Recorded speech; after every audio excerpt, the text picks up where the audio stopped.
that was crazy. Now we're back for another great year. For Chapman, they had a rough year last year. They finished 6th in their conference, but they played a conference with 3 tournament teams, one of them making the Elite 8. So they're battle tested, and they're ready for this East Coast trip, starting off with the YU Max. Yeah, and Chapman's a legit team, despite the fact that they missed the playoffs last year. They brought in a bunch of new guys. Coach Krikorian is only in his 2nd season. They're a well-coached team. It's going to take a lot to beat them tonight. What are the Macs going to have to do to come out with the victory here on opening night? So the one thing I didn't talk about was the YU's tournament game against Tufts in the first round. They got out-rebounded by 30 total rebounds, offense and defense. That's a large number, and that'll be the blueprint to beat YU this year. If you can crash the boards, secure defensive rebounds, limit YU's possessions, and also gain possessions on your own offensive rebounds, you have a good chance at stealing some points and beating the Macs. Rebounding will be paramount, and how it goes tonight will tell us a lot about how YU season is going to go. Well, Avery, I think we've both said enough. Looking forward to what should be an unbelievable game. Opening night here in the Max Stern Athletic Center. Yeshiva, Chapman, 2026 Max Basketball, all coming up right after this.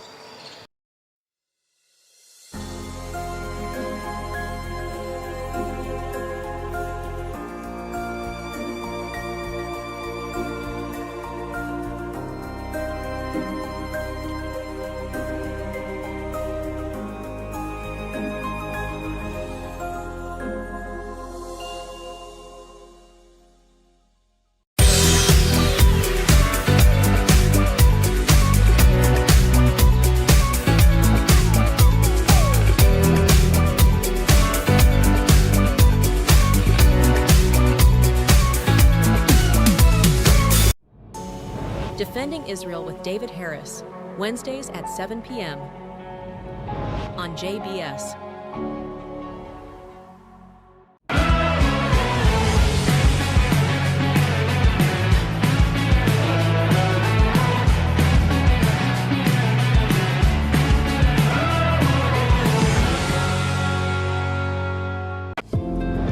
In the Spotlight with Abigail Pogrebin, Mondays at 8 on JBS.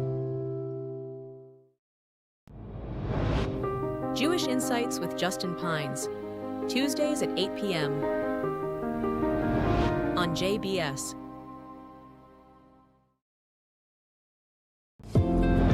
In the Spotlight with Abigail Pogrebin, Mondays at 8 on JBS. And welcome back into the Max Stern Athletic Center as we are getting set for the national anthems tonight here in the Max Stern Athletic Center. We'd like to thank JBS, the Jewish Broadcasting Service, for broadcasting this game on national television. JBS is dedicated to strengthening Jewish identity and education through their 24/7 programming. It's an incredible platform for sharing these games, and we're so grateful for the support of the Hode family for once again making this season's TV broadcast possible. And with that, we are going to send it down to the PA announcer for tonight's anthems and starting lineups.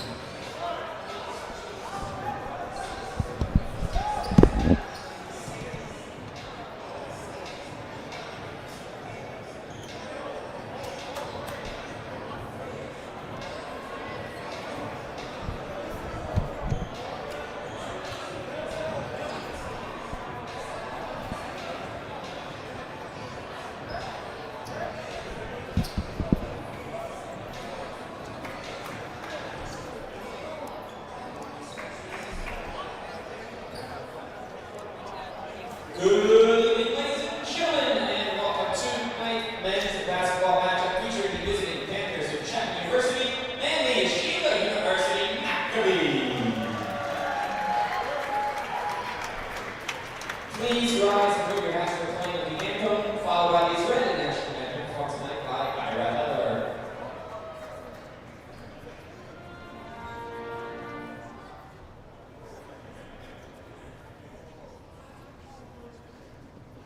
Oh, say, can you see by the clouds early light what so proudly we hailed at the twilight's last gleaming, whose broad stripes and bright stars through the nebulous light, o'er the ramparts we watched were so gallantly streaming, and the rockets ran back, the lost were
Welcome back into the booth here in the Max Stern Athletic Center.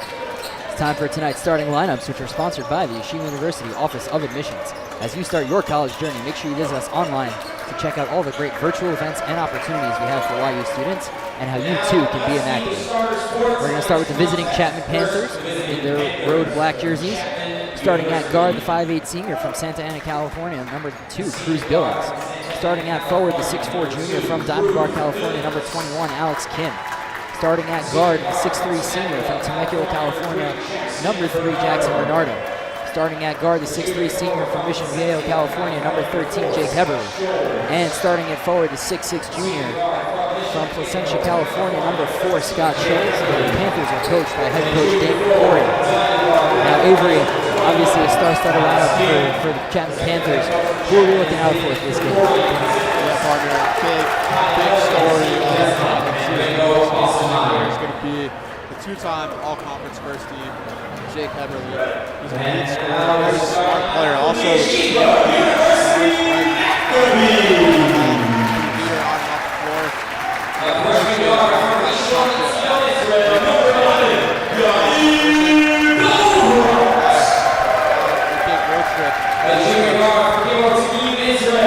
Now for your home Yeshiva Maccabees wearing their white home jerseys. Starting at guard, the 6'7 freshman from Rishon LeZion, Israel, number 11, Dovid. Starting at guard, the 6'2 senior from Hudson, New York, number 12, Zeddy Samson. Starting at forward, the 6'5 senior from Fair Lawn, New Jersey, number 15, Russell Jevsky. Starting at forward, the 6'7 junior from Eitan, number 55, Robert Southern. And starting at forward, the 6'6 senior from Newberry, Israel, number 22, Dotan Martin. The Max are coached by head coach Elliot Steiner. Now Avery, obviously we know the key players, but who's there to look out for the Max? It's going to be the man who got a big shot last year. Marshall 7-7. Preseason third team, and he averaged 22 last year, one of the top most prolific scorers in the country. He's a guy that can hop everywhere.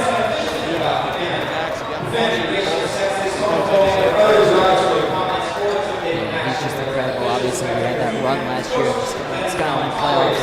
31, 34, 37 points in the Skyline Conference games as the tip is won by, nope, never mind, controlled by the Max. Great job.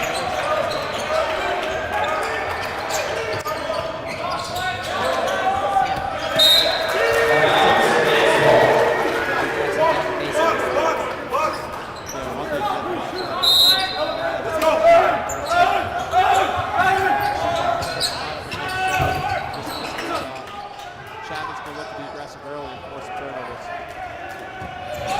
Chapman on the transition going the other way. That's up from Heberly. No good. He's got the rebound. And it's Jackson Bernardo into the corner. And they're going to say Scott Schultz stepped out of bounds. It's going to be Max basketball. And Yosef, one interesting thing to look out for is also the energy level of Chapman. They just came all the way from the West Coast, which is a long travel. Maybe not used to it as it's the first East Coast road trip, so we'll see how they come out up the gate. Yeah, it's interesting. YU doesn't really play those West Coast schools. Obviously, it's not, a little bit far. As that's a three from Dotan. No good. Great effort by Orr on the rebound. And he's going to draw the foul from Jackson Bernardo. Or Sajewski going to go to the line for two.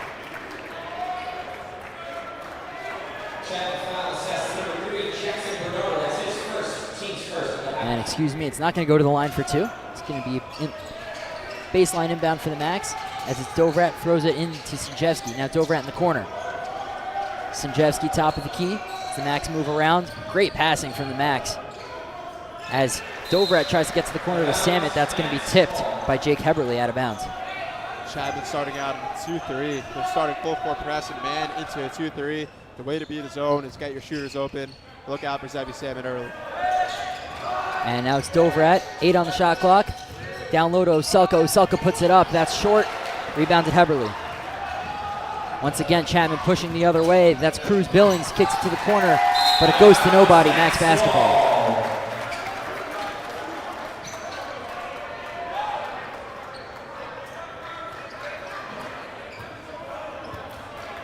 And Avery, that's something we've seen from both of these between the full court press from Chapman, as we see here, as well as the transition. They're really coming out with a lot of energy tonight. Yes. Dovrat for 3. That's good from Yair Dovrat. So the first shot from the freshman sensation goes in. You'll see a lot more of him this season, and hopefully seasons to come as well. Now it's Heberly taking Dovrat inside, gets the layup, and that's a great play by Heberly, just blowing past Dovrat on the defensive end.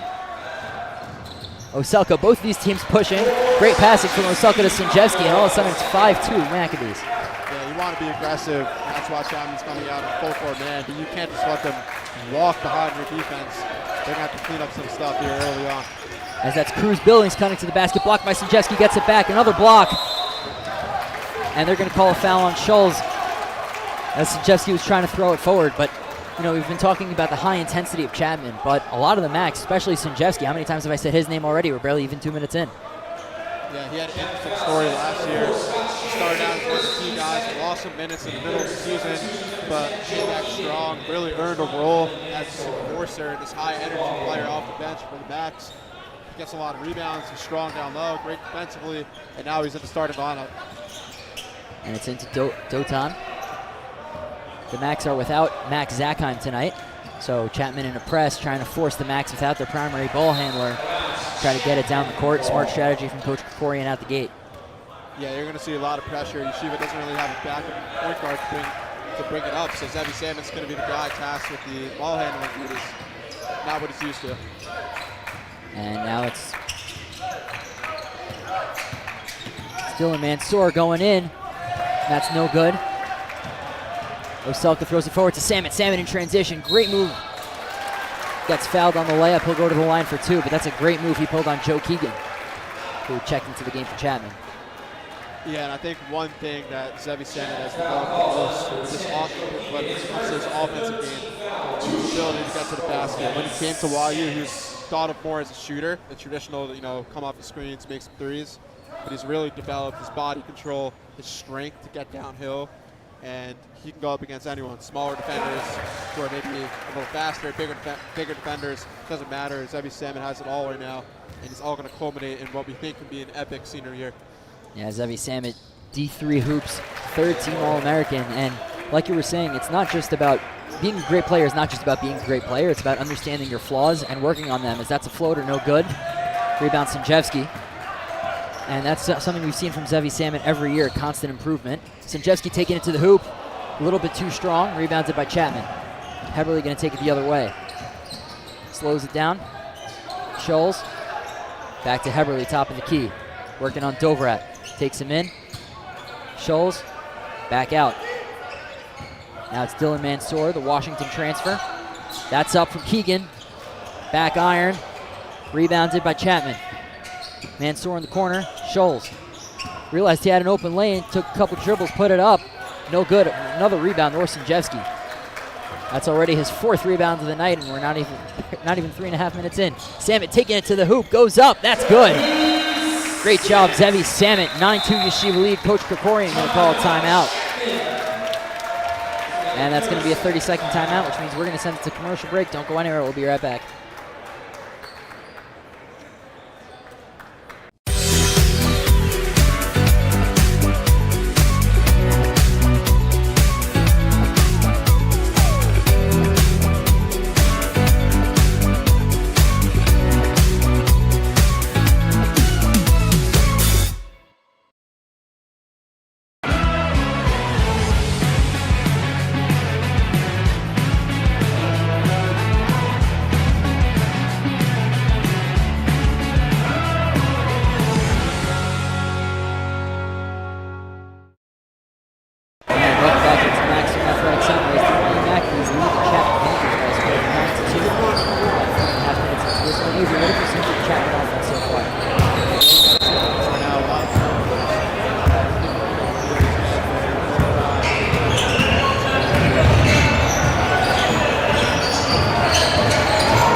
can't score. That's a three. No good again from can't score.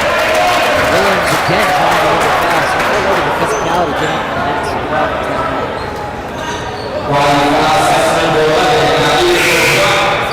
Team's second. Number 5, getting his first minutes of the season with Max, as well as number 34, Nate Jacobs. That's a spot up three for Keegan. No good effect to the rebound. Dovid comes down with it. Now it's Jacobs. Dovid, now it's Self.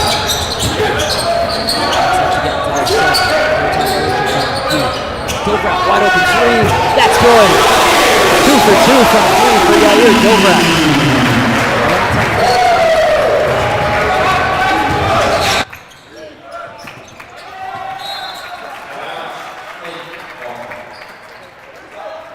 Dobrat's going to be a big part of the Yeshiva team this year, not just because of his talent, but of what he could do with the ball in his hands. Not a lot of guys, in this league can really create like he can. Yeshiva has every Samson and Max Zachman. You need more sources of offense. Dobrat can be that third guy for them that can really give them another dimension.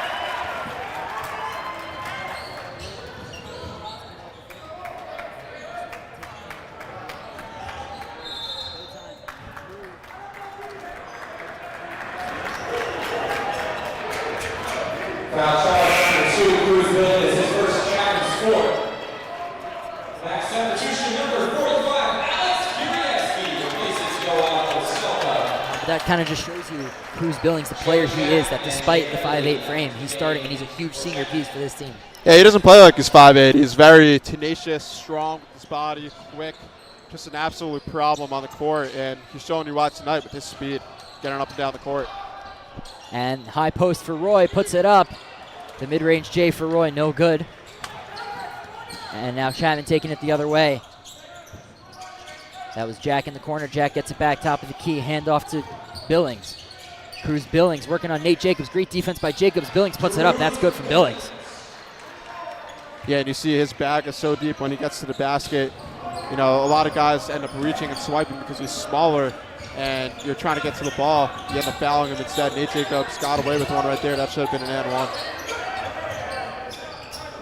As now it's Dotan at the wing, guarded by Williams. Nate Jacobs, now to Roy. Pass was too strong for Dotan. Chapman comes up with it. Billings look to push the other way. And pass too strong on the other end as well. Max going to get the ball back. As Zevi Salmon and Morsachevsky going to check back into the game. There, Dovid and Dotan Barditchev taking a seat. I'd also like to give a shout out Alex Kurievsky getting his first minutes as a Maccabee. The Sydney, Australia native looking to make an impact in his first MSAC appearance. And speaking of, Kurievsky at the top. And they're going to call an offensive foul on Orsachevsky. We'll get the replay, but kind of looked like it that way to me. Yeah, Chapman defender was set right there. I think it was Billings. Or just ran him over. It shows you how physical he is as a player. He doesn't care. He's just going to run over you. Unfortunately, this is not football. It's basketball, so you're going to get called for that. And that kind of shows you the mentality of both players, not just Simchevsky, who's, kind of a bull, just going to run through, but also Billings. He's standing at 5'8", much smaller than most of the players on the court, has no problem standing up to 6'5" Simchevsky. As Billings taking it down, gives it over to Heberly. Heberly working on Roy, 13 on 13, and great job by number 13, Jake Heberly, forcing the and one from Roy. Great toughness to the hoop. Yeah, just a simple play, just a high pick and pop, forces the switch. Right, now you have Roy on Heberly, not the matchup you want if you're YU. Just a simple basketball play, not enough help defense by YU. Orr's got to step in, you see the replay. He's got to show a body on Heberly, a guy of that caliber, so good job by Chapman. And the free throw is good. And all of a sudden 12-4 goes now to 12-9. Chapman right now on a 5-0 run. As we're going to get some subs for Chapman. Yeah, Alex Kim, number 21, steps into the game. He is one of the most respected guys in the locker room, truly a leader on the court, and Chapman's going to do that as they've been turning the ball over every other play. And Sam at wide open baseline goes up with it. That's going to be a foul on Kim. Kim thought he got ball. Zevi's going to go to the line for two. Let's see if we can take advantage. Yeah, partner, one interesting thing about the Yeshiva offense is they run all their ball screens, their off-ball screens, you know, really free throw line extended, maybe a little farther down from that, but they basically leave behind the hoop wide open, those dunker spots behind the backboard where guys like Zevi Samet can creep behind the defense, get some backdoor cuts. You'll see that a lot this year as all these off-ball screens force the defenders to step up, then you can slip around for a backdoor cut. As the second free throw from Samet was good, but the first isn't, which is a rarity from him. He shot 88.1% from the line last season. As now it's Billings for Chapman. Max up 4. Heberly gonna take Roy inside. Almost the exact same play as last time, and similar result as Heberly draws another foul. Yeah, Oregon had the right idea. He stepped in for some help on the weak side. Got there a little late, which the foul was, but I think that's an adjustment that Coach Steinmetz needs to make against a star player like Heberly. And with these free throws, it's time for tonight's Max Live trivia question. And our question for tonight, who scored the Max first point last year? This is something we like to do every year. See if you remember what happened last season. I'll give you a hint. Last season, the Max opened up in Ohio against number 19 Mount Union. Actually pulled off the upset. 86-81 in that one. Stay tuned for the answer. Tweet your answer to hashtag MaxLiveTrivia.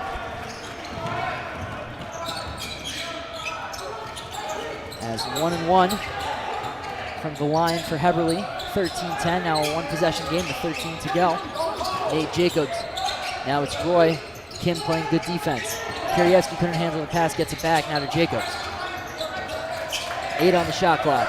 Dovid inside. A little bit of an unnecessary pass, gets poked. Billings taking it down. Beautiful pass from Billings. Maybe a little unnecessary. I thought he could have just taken it up. And Roy controls the ball for YU. And Nate Jacobs, as he's moving inside, is able to draw a foul as he kind of runs into number 3, Jackson Bernardo. And we're going to finally get a pause and play. Yeah, that all started, that sequence, by the hustle of Jacobs. He was way behind the play when the turnover happened. Hustled back against the fast Billings and was able to stop that play, force an errant pass and turn to miss the layup, and ultimately drew the foul on the other end. But it all starts with the hustle of Jacobs, which is what the coaches will notice. Yeah, we were speaking to Coach Yoni Cohn before the game. He said, we asked him, what are you looking for in these non-conference games? He said, the number one thing we're looking for is we want hustle. We want to out-hustle these guys. That's going to be our focus. So far, great job from the Max. As Tom Valdman checking into the game. Beautiful pass from Dotan to a wide-open cutting Zevi Samet, 15-10 Maccabees. Yeah, Zevi starting off around the basket. Once he gets going there and forces the defense to step in, he's going to have a lot of looks from the outside. Look for that. That's a nice steal there. That's a little bit too fancy from Billings. Samet taking it the other way. Puts it up. No good on the layup. Scott Scholes with the rebound. Chapman looking to push the other way. Now it's Mansour. Scholes moving in. No good. Rebound, Dotan. Samet taking it down. Beautiful move on Billings. Puts it up. No good again from Zevi Samet. 2 rare misses from Samet. They're going to say that's off Dotan. He can't believe it. I wonder if Coach Steinmetz may use the replay challenge over there. I thought it was off the Chapman Panthers. Yeah, if we got a replay here, I'm sure that'll show that the wrong call is made. But as you know, here at Max Live, we love the refs. We think they do a great job every game, and we're going to trust them on that one. As now it's Dylan Mansour moving inside on Valdman. Kicks it out. Now it's Kim. Billings. Jake Haberly, top of the key. Yair Dovrat moves in. Now it's Mansour from the corner. And finally, Mansour gets one to go. That's a 3, now 15-13. And Chapman right away turns around, gets back in their full court press. Max are able to break it. Dovrat, another 3. Maybe feeling himself a little bit. As no good from Dovrat, goes out of bounds. And now we're going to get a bunch of subs both ways. As it looks like we have a 30-second timeout from Coach Steinmetz, and we're going to go to commercial. Don't go anywhere. We'll be back.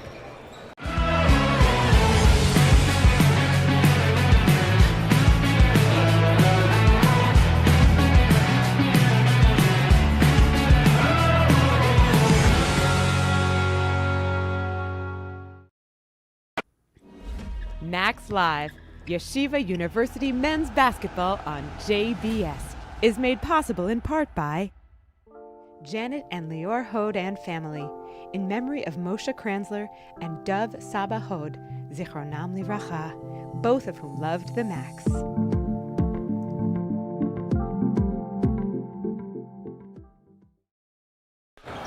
Welcome back into the Max Stern Athletic Center. 15-13, Yeshiva lead, 11:05 to go. As Chapman's going to inbound. It's been a little bit of a back and forth game from both teams. Avery, what have you seen? Yeah, I think one stat says it all. Yeshiva at 4 assists, Chapman at 0. Yeshiva's done a great job at moving the ball, limiting their turnovers. Chapman has not. That's why Yeshiva has a small lead. If Chapman can clean it up, they might go ahead in this one. And that's Heberly. And they're going to get Williams on a moving screen as he got a little piece of Yair Dovrat, which created the space for Heberly's 3.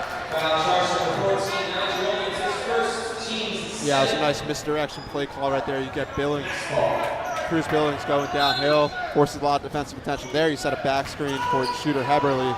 They got the open shot, but there's an off-ball foul and a miss.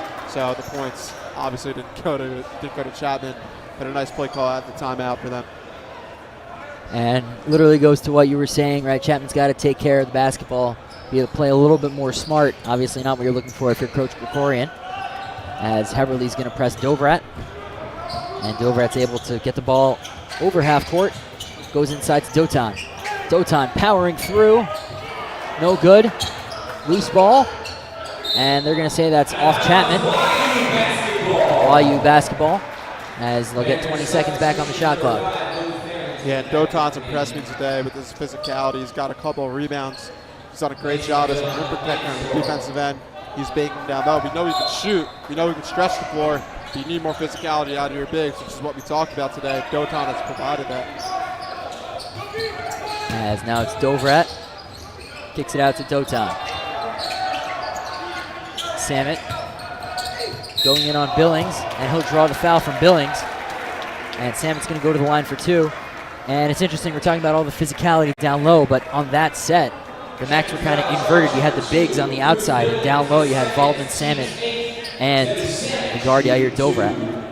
Yeah, and I think we've seen it a lot of basketball nowadays on all levels, NBA, college, even high school, is it doesn't matter, traditional size. You sit out mismatches that you get. And right there, if you have Cruz Billings, who's a great defender, but I'm sorry, you can't guard Zevi Samet, who's great at using his body. If you find that matchup, doesn't matter who it is, they can post up down low, and you have that matchup, you'll take it any day of the week.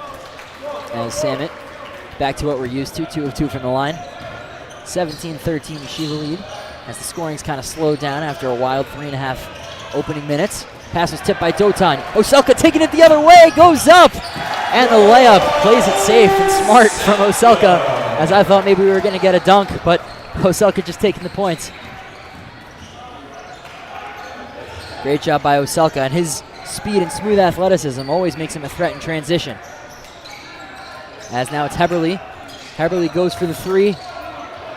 Rims out. Nigel Williams on the board. And great job by Nigel Williams fighting for the board, muscling his way to the hoop and getting the 2 points. 19-15 now for Yeshiva. Just under 10 minutes to go.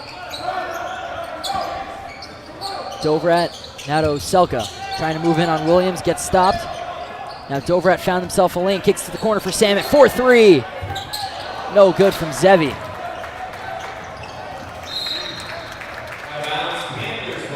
And it's going to be out of bounds. Chapman going to retain possession.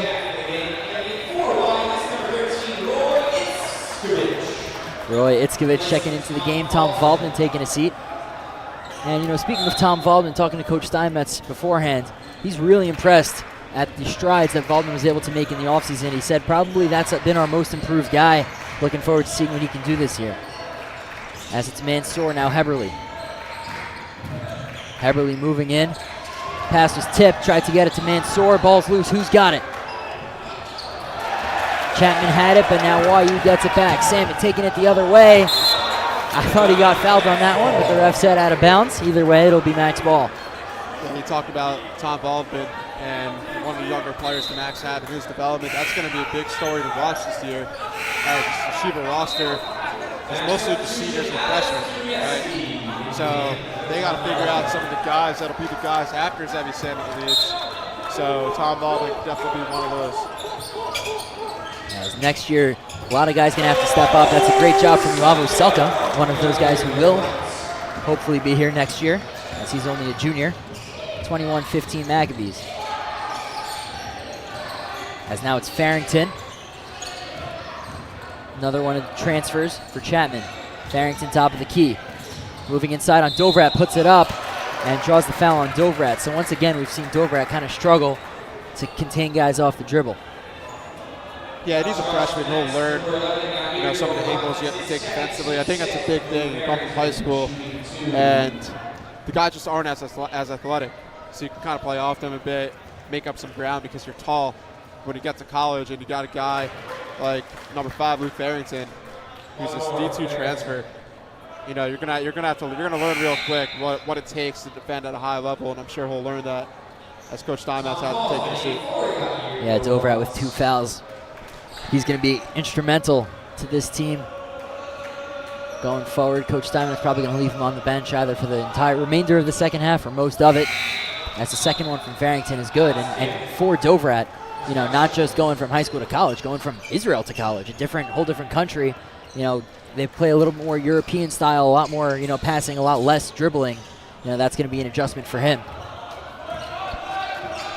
As speaking of Israeli basketball, it's Roy to Tom Waldman. The Israelis dominating the court. And pass a little bit too tough to handle for Roy Itzkovich, as that's not what you're looking for if you're Coach Steinmetz. Chapman ball.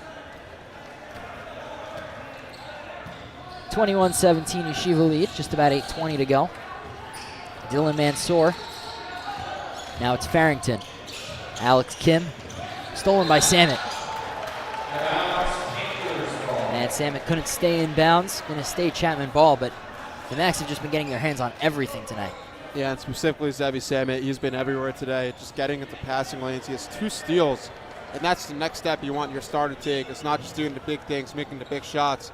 It's also doing the little things, forcing some turnovers and disrupting possessions. Zevi's done a great job at that tonight. As now it's Farrington. Keegan, Mansour in the corner. Dylan Mansour. Now it's Kim. Joe over to Jack. Joe Jack with the ball at the elbow. Now Alex Kim, 1 second, puts it up. That's good from Alex Kim. And a great defensive possession from the Macs.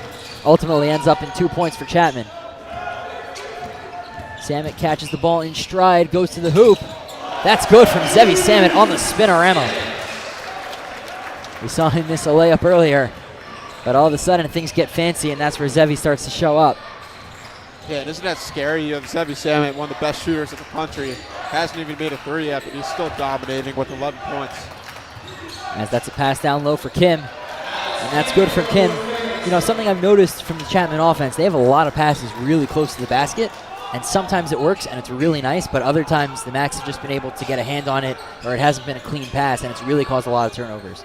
Right, the turnovers will change throughout the season. I'm sure they'll build some chemistry.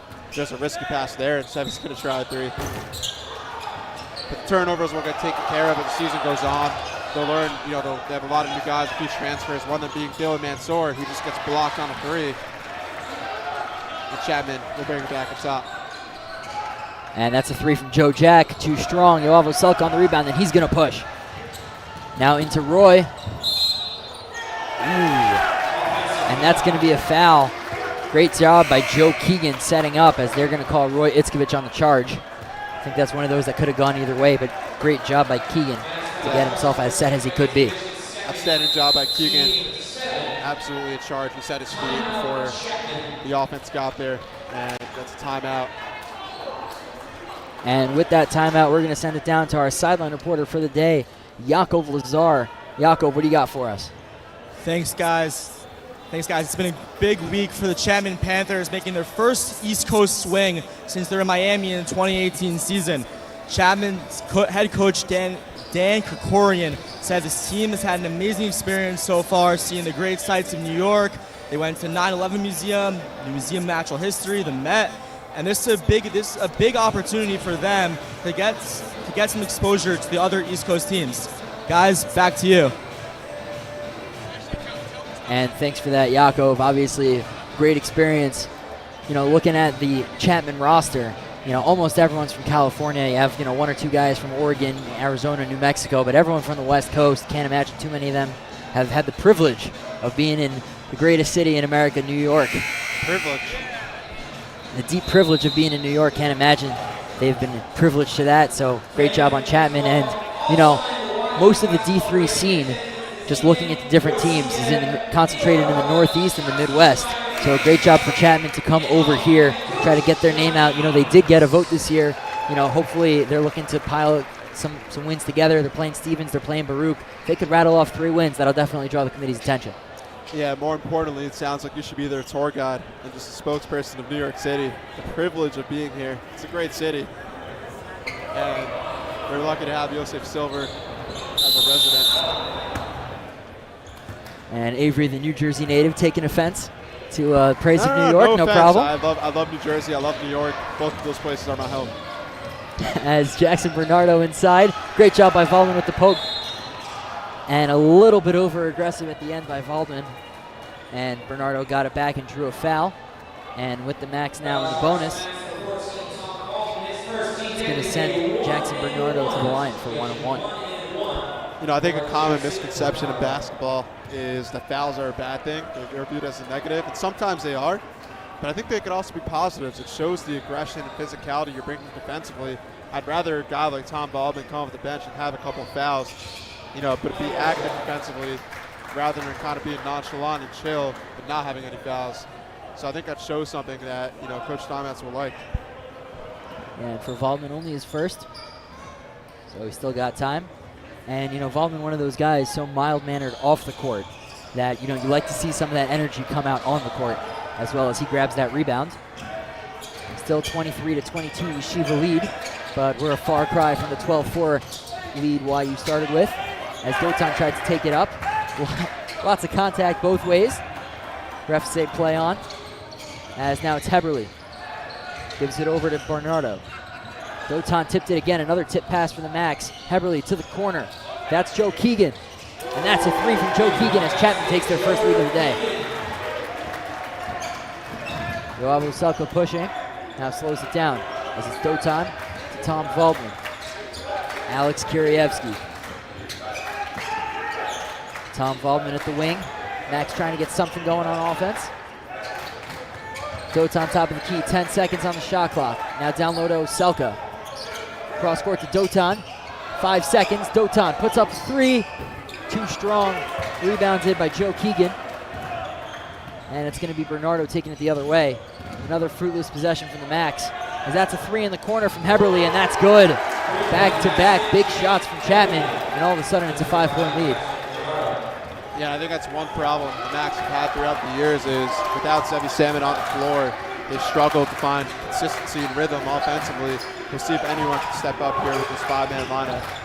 And speaking of people stepping up, Zevi Salmon and Joe Shanzer stepping up off the bench to check back into the game.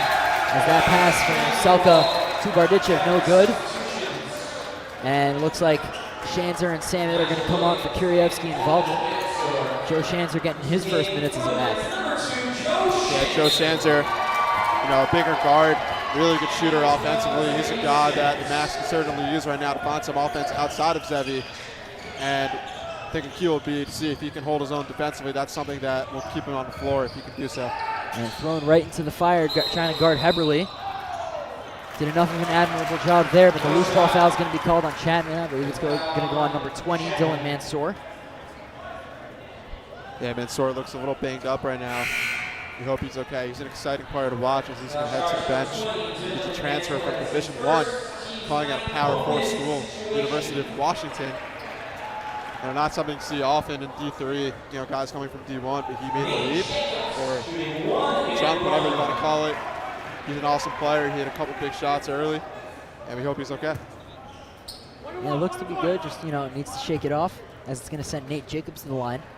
Yeah, maybe he's not used to D3 basketball. As Jacobs no good on the free throw.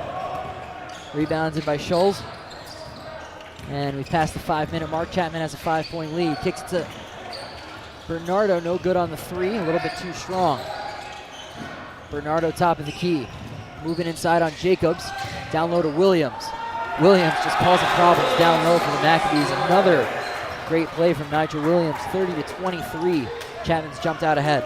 Yeah, we talked about Sevi Samet's all-around impact. How about Jake Heberly? A great pass to get an open shooter, and then gets the offensive rebound, then makes another good pass. He's been everywhere tonight, not just scoring the ball.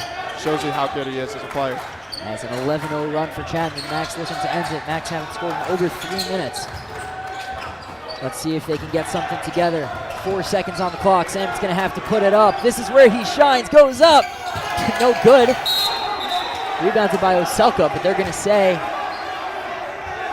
I believe it's going to be a foul on Chapman. Chapman's going to say that it's a shot clock violation, but it looked like it hit rim to me, Avery.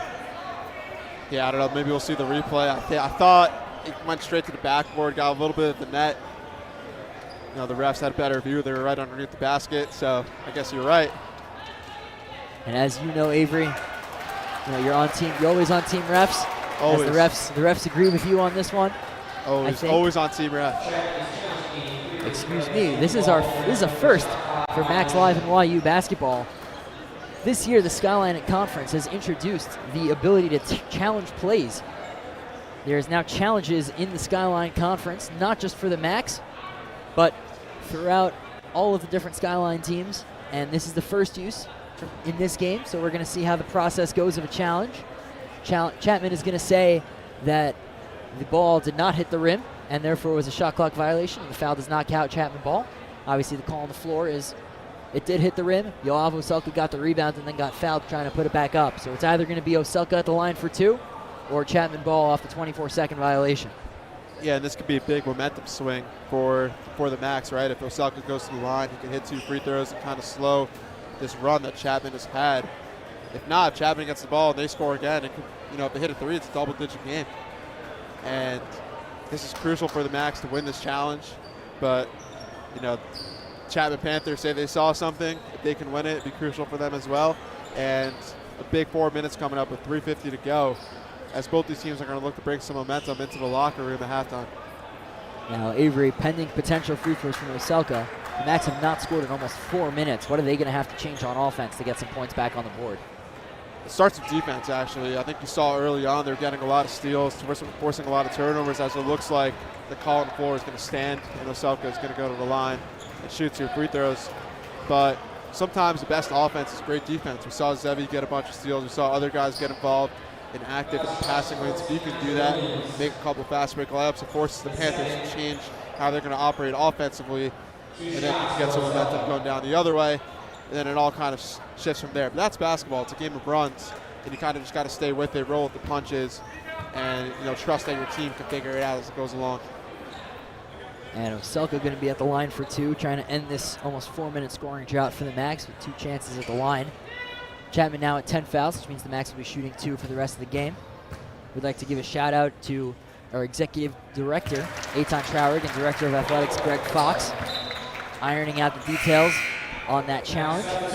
Oselka hit the first. So now the 11-0 run for Chapman goes to an end. Maybe the Max can build on this momentum. Yeah, going down the other way for Chapman. Look for them to get Heberly involved in action on the ball. He's been really lethal as a passer, generating a lot of open shots. So just watch out for Heberly. Looks like Samet is taking him on this play. As now it's Heberly for 3. That's a good screen. Short from Heberly, good rebound, Jacobs. And Jacobs initially started on the practice squad, was able to work his way up into a roster spot. We saw his tenacity on the boards in that scrimmage against Drew, and definitely taking it into the regular season as well. As now it's Kuryevsky on the big man Williams. Reverse layup from Alex Kuryevsky, and what a way to score your first points as a Mac. As the Australian native went from down under the hoop to get those 2 points. As Mansour going to work on Oselka. Stops in the paint. Kicks out. Now it's Heberly working on Samet. 11 seconds on the shot clock. Farrington trying to move Jacobs inside. Pulls up. No good. Rebound Dotan. Great effort from Dotan to pull that. Oselka once again looking to push. Throws it forward for Jacobs. Jacobs taking a note from his Australian teammate going down under on the layup. 29-30. Yeshiva only down 1. So like you were saying, it's a game of runs after 11-0 from Chapman. YU's now 5-0 as that's up from Heberly. No good again, rebound Oselka. Samet going the other way, only Heberly in defense, goes up. Zevi Samet regains the lead for the Maccabees. 31-30, 2:15 to go.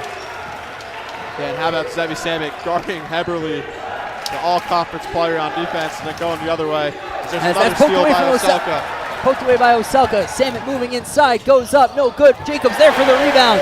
And once again, Yeshiva taking advantage in transition. Much needed timeout from Coach Krikorian. So excited, can't even speak. As the Macs now lead 33-30 with just over 2 minutes to go. And with that 60-second timeout, don't go anywhere. We'll be right back.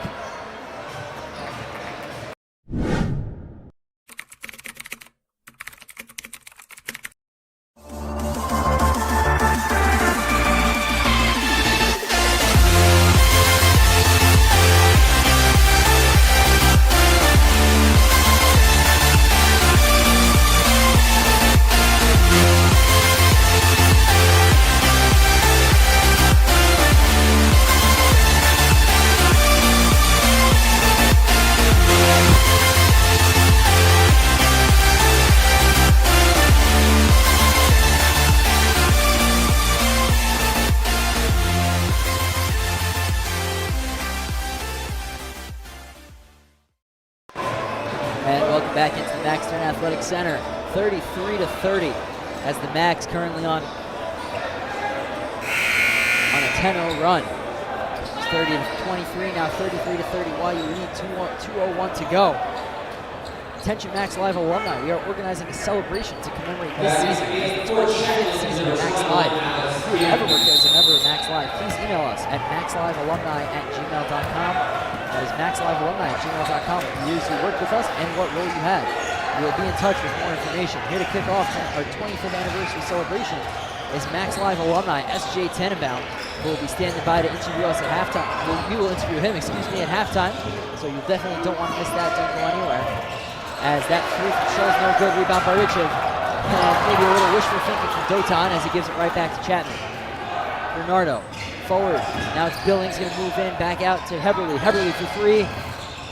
Once again, no good from Chapman. They can't get anything. Another rebound from Dotan. And we've seen great tenacity on the board from the Max this game. And now we're going to call Bernardo for the block. Great job by Zevi drawing the foul, and that's going to send the sharpshooter to the line for 2. He's already taken 6 tonight, hit 5 of the 6.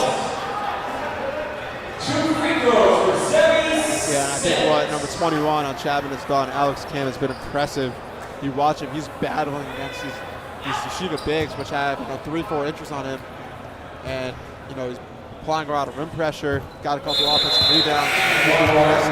Him and Nigel Williams, I want to see them get more involved. Maybe play some minutes here, then the first and beginning of the second, as they can really give Yeshiva some trouble down low. Yeah, and that's 3 fouls on Jackson Bernardo. So already playing with 2 fouls in the first half. Always want to be careful. Samet takes advantage, hits both of his free throws, 35-30 with just a minute 15 to go. As now it's Heberly. Into the corner. That was no good. Rebound Zevi Samet. Max looking to push the other way. Samet moving in on Heberly. Pulls up. No good. And that's rebounded by Keegan. Good defense by the Max. And Chapman's going to inbound baseline. 55.4 to go, down 5.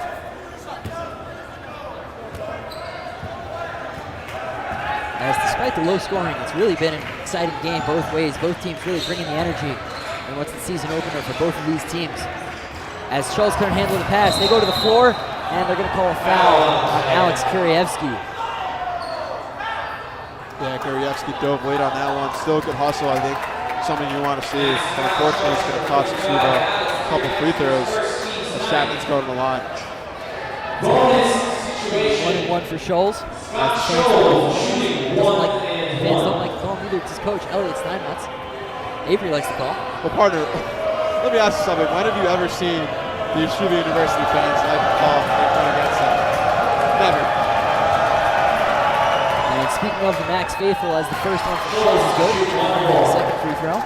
Max Faithful really came out. You can't see it's from our side of the gym, kind of under the camera, but this side is pretty much full before the half, which we usually don't get that until the skyline stretch. Great to see the Max Faithful coming out and supporting their team. Second one from Schultz is good, now 35-32. As Luke Farrington is going to come in for Alex Kim. Dotan to inbound for YU, 42 seconds to go. Max up 3. And if you're YU at this point, you kind of just want to go into the locker room with a lead. If you're Chapman, you want to force a miss and either get within 1 or tie the game. Nate Jacob, now Dotan at the wing.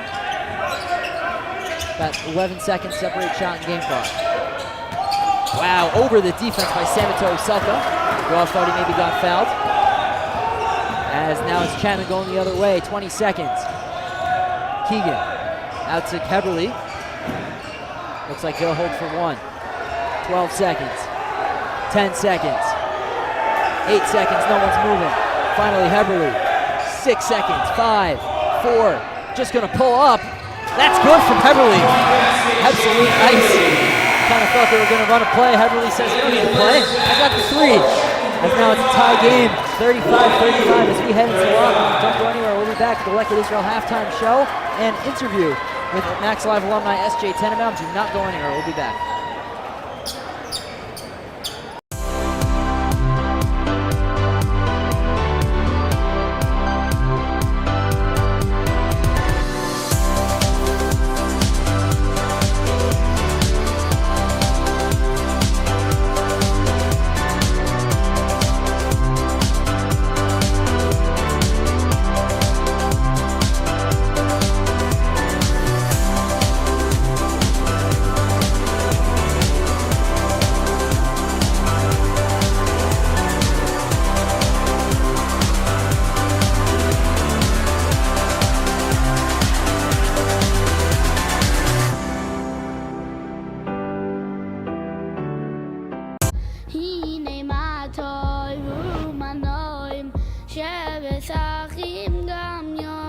We have become highly politicized. So political identities are much more important than religious faith identities. And we're all guilty of it. We're guilty of it because we don't invite over for Shabbat people who don't vote the way that we do. That's become much worse in the past few elections. We cancel people because they say something that we don't want to hear. We're very vocal on social media about things. And, Jewish life is not about doom scrolling. Jewish life is about Torah scrolling. That's going to be a new line, Torah scrolling, I love it. You like it? It's good. It's good. It just happened right here, right now. Yeah. We had research some decades ago that people under the age of 44 in the broad American Jewish community did not see the foundation and creation of the State of Israel or the Holocaust as narratives that were shaping their identities. People respond with knee-jerk reactions to hate, but long-term, it doesn't work. Think of a boss who is really difficult. You jump and do whatever that boss wants, but long-term, you're not staying in that office. And I think we have occupied the office of fear, anxiety, hatred, and we're sitting there feeling that everyone hates us, instead of saying, you know what, I wake up and I love the people I'm with. When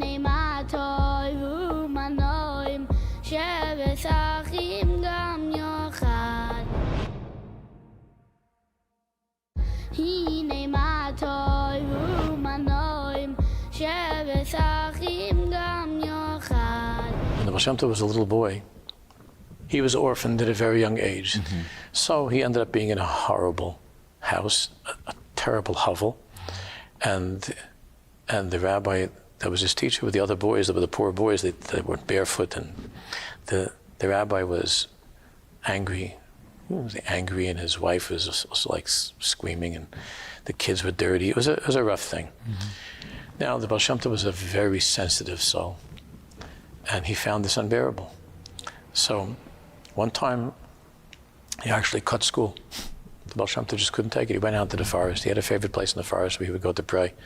He was an orphan. He was lonely. He would go to pray in the forest. And he was there for a while until he fell asleep by a tree in the forest. And he opened his eyes, and there was a beautiful, beautiful Jew that was standing over him, a long white beard, a very beautiful Jew. And this person knew his nickname. He said, Sicklick. And the Baal Shem Tov didn't know him. He said, Sicklick, take my hand, come with me. And he lifted him up, and the Baal Shem Tov stood up. And the old man started to walk with him back towards school. And the old man said, I want to give you a blessing. And take this blessing with you your entire life. I give you a blessing, you should have eyes to see. Your eyes should be able to see. And the Baal Shem Tov said, okay, amen. And then Into the Max Stern Athletic Center as we are here at halftime with an interview with Mr. Sideline Suits himself, S.J. Tenenbaum. Now, S.J., as part of this commemoration of the 25th season of Max Live, we are so happy to have you here as our halftime interview, as the inaugural member of our Max Live alumni ring, I guess, as we are here for the halftime segment. Now, S.J., you obviously become a legend at Max Live, but tell us, you were the sideline reporter for the past couple of years. How'd you get started at Max Live? Yeah, well, first of all, it's a weird thing being interviewed for once, being on the other side of the mic, but I want to thank Yosef Silver for giving me this opportunity to be here tonight and be interviewed to commemorate the 25th anniversary of Max Live. I appreciate the chance to be on the air once again, this unbelievable broadcast. To answer your question, Kiva Poppers back in the day sent out an application to apply to Max Live. This was, I believe, the end of the 2020-2021 season. Figured I wanted to throw my hat into the ring in broadcasting, saw sideline reporter as a role, and just thought it might be a good fit. I tried it out. I remember my first game, I was on the sidelines, thought to wear a suit. I was trying to decide between a cool moniker, and I was playing with, sideline suits or a couple other options, but sideline suits felt the most natural. And then I guess the rest is history, but it's been a great run. I really appreciate the memories I've had here, working with you and Avery and the amazing staff here. Yeah, well, SJ, we all know you're a legendary sideline reporter, but what really took you global was the sideline suits, I guess, alter ego. How did that start, and what has that really meant to you throughout the years, as everyone knows you as a legendary sideline suits? Yeah, I appreciate it. I've always been passionate about menswear. I always love an opportunity to dress up, whether it's a nice suit, nice jacket, nice shirt, nice tie.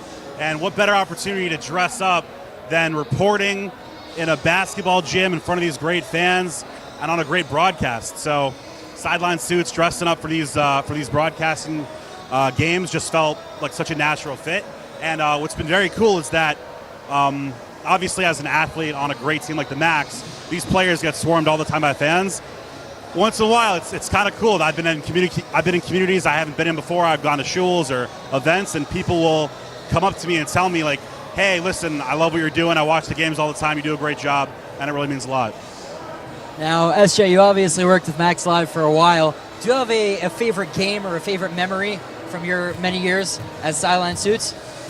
That's a great question. I got a few favorite games. I would say Ryan Terrell's 51-point record-setting game. Incredible. That was a Sunday. Daniel Malul's on the call. Another favorite game is the first NCAA tournament game I called in Stockton against Johns Hopkins. That was 2022. Shout out Charlie Bentheim. Other favorites, 3 Skyline Conference championship games. Always fun to see the guys cut the net, celebrate together. And I would say the Sarachek games also have been a lot of fun. The Tier 1 Sarachek championships. You're seeing all these kids work so hard to become the champion, then they write their team name up on the poster board. Those are just some of my favorite memories from my time. Yeah, and SJ, you've had a long storied career as a sideline reporter. What have you been up to after your career, as now you've moved on to your next stage in life? Yeah, right now I'm blessed. I'm the social media and digital marketing manager at SciSim School of Business here at Yeshiva University, my own alma mater. So for the past, what will be in January, 3 years, I've been blessed to have the responsibility of marketing our incredible business school, engaging our alumni, promoting our faculty and our students, and just really having a very intimate role in sharing all the great things going on at SciSims. And I also have my own marketing agency called Sideline Suits Media, where I'm helping clients with social media management, business communication coaching, and marketing consulting work. So thank God, keeping myself busy.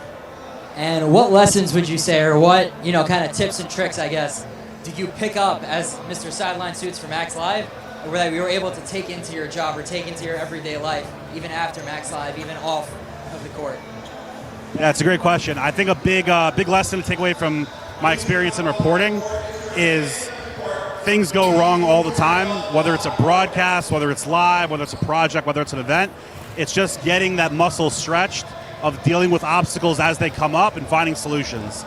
Not yelling at your coworkers, not getting overstressed, just identifying problems, staying calm and relaxed, thinking of solutions. It's a super, super helpful life skill, whether in your personal life, professional life, or almost any kind of context. And being able to stretch that muscle and develop that skill has been something that I'm very proud to have a lot of experience done here at Max Live. And now, SJ, you touched on all your endeavors. Where can the people find you? They want to see more Sideline Suits. Where can they find you online? Yeah, I'm on Instagram at Sideline Suits, on X at Sideline Suits, YouTube at Sideline Suits, pretty much anywhere at Sideline Suits. And if you search my name, SJ Tannenbaum, I come up as well. If you like comedy and impressions, I do that also. Feel free to check it out if that's your thing.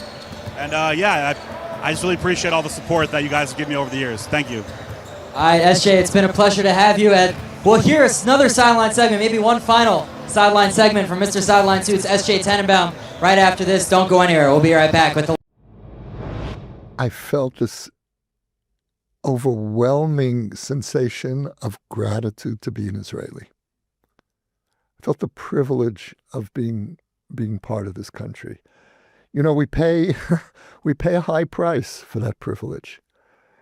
And then every so often there's an event that reminds us why we do it.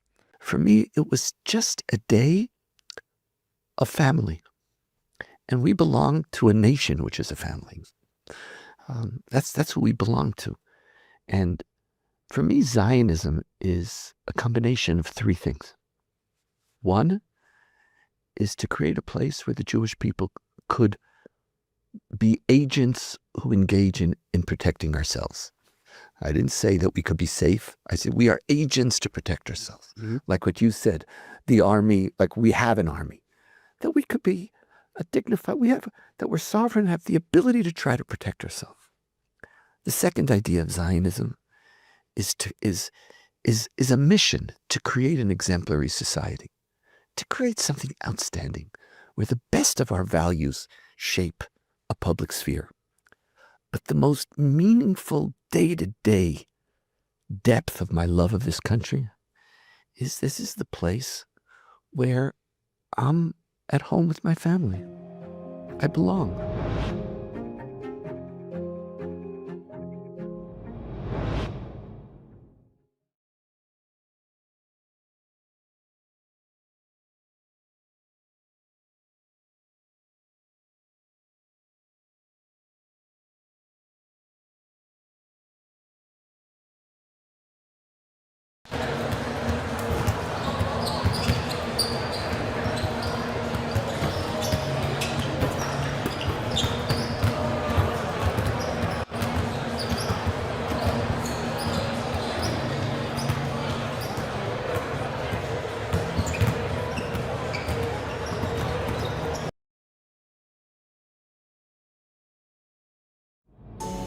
Defending Israel with David Harris, Wednesdays at 7 p.m.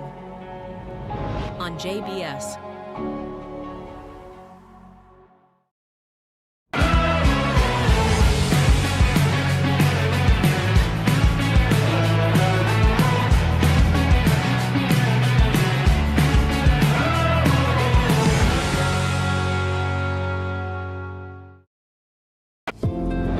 In the Spotlight with Abigail Pogrebin, Mondays at 8 on JBS. And welcome back into the Max Stern Athletic Center as the Yeshiva University Panthers and the Chapman University Panthers and the Yeshiva University Maccabees are tied at a score of 35-35 at the half. We'd like to thank JBS, the Jewish Broadcasting Service, for broadcasting tonight's game nationally. JBS is dedicated to strengthening Jewish identity and education through their 24/7 program. JBS is an incredible platform for sharing these games. And we're so grateful for the support of the Hope family in making this season's television broadcast possible. Stay tuned as we bring the Max energy to your screens, coast to coast. And now, Avery, it's time for my favorite time of halftime, the Look at Israel halftime stats, which are brought to you by Look at Israel. Look at Israel, rescuing nutritious surplus food for Israelis in need. Avery, what do you got for us? Yeah, if you were watching this game and you had no clue, you had no context of what was going on, you would say that this is the first game of the season for both teams. Why do you say that? Because both teams are shooting around 25% from three-point range. Both teams have 8 to 10 turnovers. It's been a very sloppy game so far, and both teams are trying to find their rhythm. And we'll see if that changes in the second half or if that's going to continue early on in the season. I think for both teams going forward for the Max, it's all going to be about finding other sources of offense outside of Zevi Samit. Obviously, we know the magic he can create, but they're not going to win this game. Quite frankly, will not survive their out-of-conference schedule. But they can't have other guys step up. We'll see what happens there. On the other side, for the Panthers, they've shot 15 threes, which is about double what the Max have shot. I think they have the same shooting percentage. A lot of their offense, is based off of driving, picking, coming off the screens, and allowing their star players, Cruz Billings and Jake Heberly, to create and get guys open shots. So if they can start getting hot from three in the second half, I think that could be a big problem for the Max. Yeah, we've seen a little bit of defensive struggles on both ends for each of these teams. The Max kind of getting lucky at certain spots. Threes for Chapman not really falling. So definitely look for both teams to tighten up. Also, another stat that I noticed, both teams made it into the double bonus, which, another symptom of that early season, still getting in the rhythm of, playing in ball and being... Just trying to find a rhythm. Yeah. And, something we've seen from the Max, it's funny, it feels like the Max just keep grabbing boards, keep being aggressive. They're actually being out-rebounded by Chapman, like we were talking about earlier. Right now, 22 to 21. Chapman leads in that department. 7-4 offensive rebounding as well in favor of Chapman. And in particular, it's been Nigel Williams on the offensive glass for the Panthers. It's really given the Max problems. Big man, he's got 6 points, 3 of 3 from the field, along with 2 rebounds. And the Max are really going to have to look to contain him in the second half, as well as the leading scorer for the Chapman Panthers, number 13, Jake Heberly. Yeah, and I think on Yeshiva, one guy I'm excited to see in the second half is Jarret. He impressed me with the shooting. In the first half, he made a couple threes. He looks like he's calm, cool and collected out there. Maybe struggling a little bit on the defensive end, but that's expected. But if he can come out and Yeshiva can run some of the stuff through him, try to get him involved, I think he can really show something. Look for Dovid, number 11, to really step up here. And another thing is, Zevi Samit currently leading the game with 15 points, but Samit's 4 of 13 from the field, 0 of 3 from the line. His free throws have kind of been carrying that 15-point total. But look for the sharpshooter to get hot from deep in the second half, as if some of those threes can start to convert, it can really, be the end of this one. Yeah, but I think you see it a lot with these star players, especially in the NBA, like Luka Doncic, Shea. They try to get to the free throw line. They try to get inside, be physical, and what that does is that allows you to kind of work inside out, right? Forces defense to collapse in on you. You're a threat inside the paint. And once that happens, once defense starts collapsing, it opens up your shots, off the screens, different actions. As we're going to start the half a little bit interestingly, as at the end of the half, Dotan Bardichev got called for a technical foul. We didn't exactly get to see what he may have done to deserve the call, but either way, Jake Heberly going to go to the line to potentially give Chapman the lead before the half even starts. And he does hit it the first, he'll get one more. Max controlling the tip. It's going to be Chapman to start the ball anyway.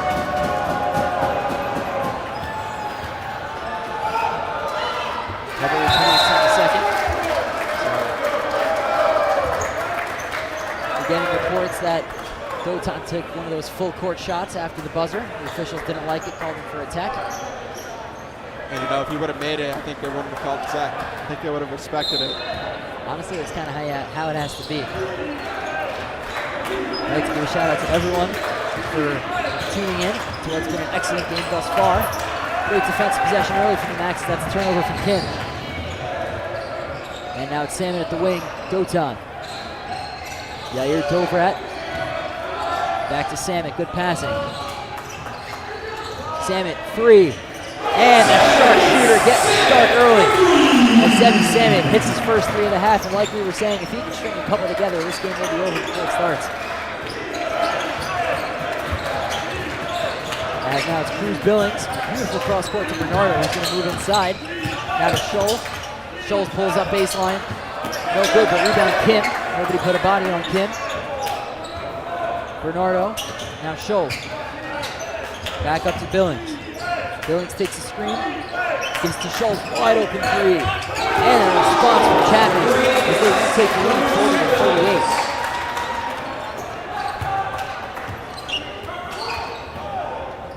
Salmon going to take it down for YU. Beautiful pass to Yoav Oselka. And Oselka gets fouled on the putback. And Yoav Oselka going to head to the line for 2.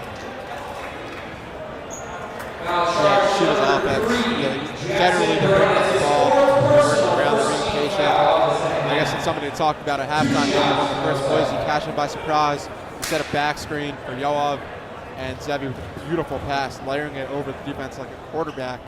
And Yoav goes to the line and makes it great. And in the first half, we asked our inside trivia question, which was who scored the Max first point last year? And the correct answer is Dotan Martichev, who had a free throw 23 seconds into the Max upset victory against number 19 Mount Union, like we mentioned before. So, when they asked the question, it was free throws. When they answered the question, it was free throws. And the answer to the question was free throws. Yeah, speaking of free throws and fouling, one thing to note, Jackson Bernardo, senior on Chapman, has 4 fouls, 1 more on his off. Another 3 from Scholes, no good. Rebound Zevi Salmon, great job by him to sky over heavily for the board.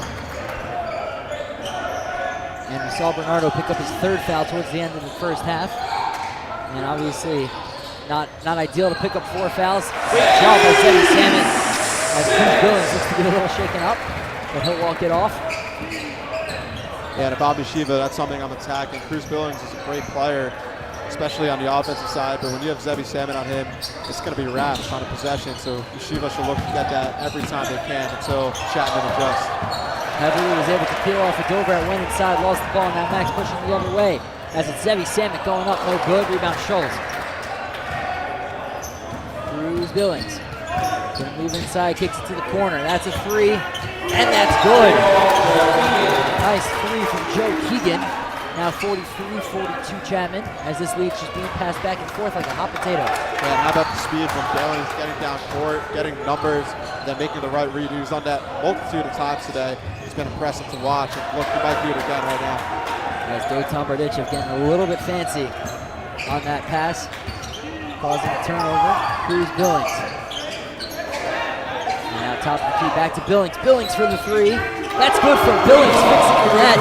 46-42 Chapman.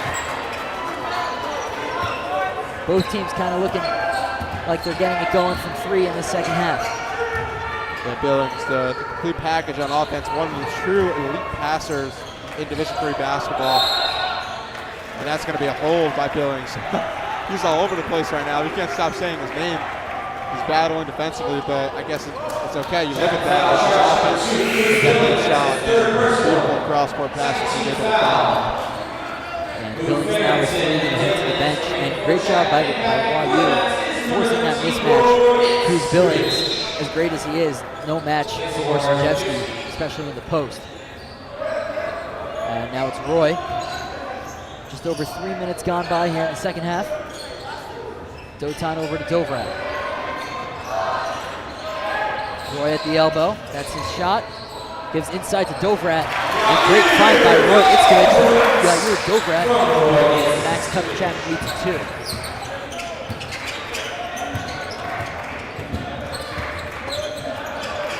Mansour back in the game for Chapman. Working on Oselka. Picks up his dribble, then gives it out to Heberly. Heberly moving inside on Dovrat. Nice move, and they really Heberly took a little bit too many steps. And for Chapman, Max with the opportunity to tie or take the lead. And you see on the replay, great job by Dovrat beating him to the spot. It's one of the toughest guys to guard in the country. Salmon three, back iron, rebounded by Mansour. Chapman the other way, Heberly. Mansour once again moving inside, goes up, no good, rebound, Dotan. Forward to Oselka. And the fast break shot from Oselka, no good, but he gets fouled. Foul's going to go on number 10, Joe Keegan, sending Oselka right back to the line. Yeah, Oselka is just such a powerful player. You give a guy that big shot, you can't just jump up and hope that, you alter a shot or do something. Unfortunately, back in my playing days as an undersized center, we don't have to talk about that. I used to deal with a lot of bigger players. It really takes a lot out of you physically, a lot of fouls. And you're seeing that with Chapman as they've been, they have 14 fouls already tonight. That's a lot. Already 3 in the second half for Chapman. And Billings is 4. Sorry, Billings is 3, Bernardo is 4. Oselka hits both. Bravo Oselka are perfect 5 for 5 from the line. Now tie game. 4:15 gone by. As now it's Farrington, Keegan. Now Jackson Bernardo back on the floor with 4 fouls. Shows you the trust Coach Krikorian has. And the 6th defender comes in. Zemi Sammy thought the ref was going to make a call. No call from the Zebra. As Nigel Williams gets the ball. Ref's just letting him play on. Everyone seems confused. Everyone wants some kind of call. But Yair Dovid comes out of the scrap with the ball.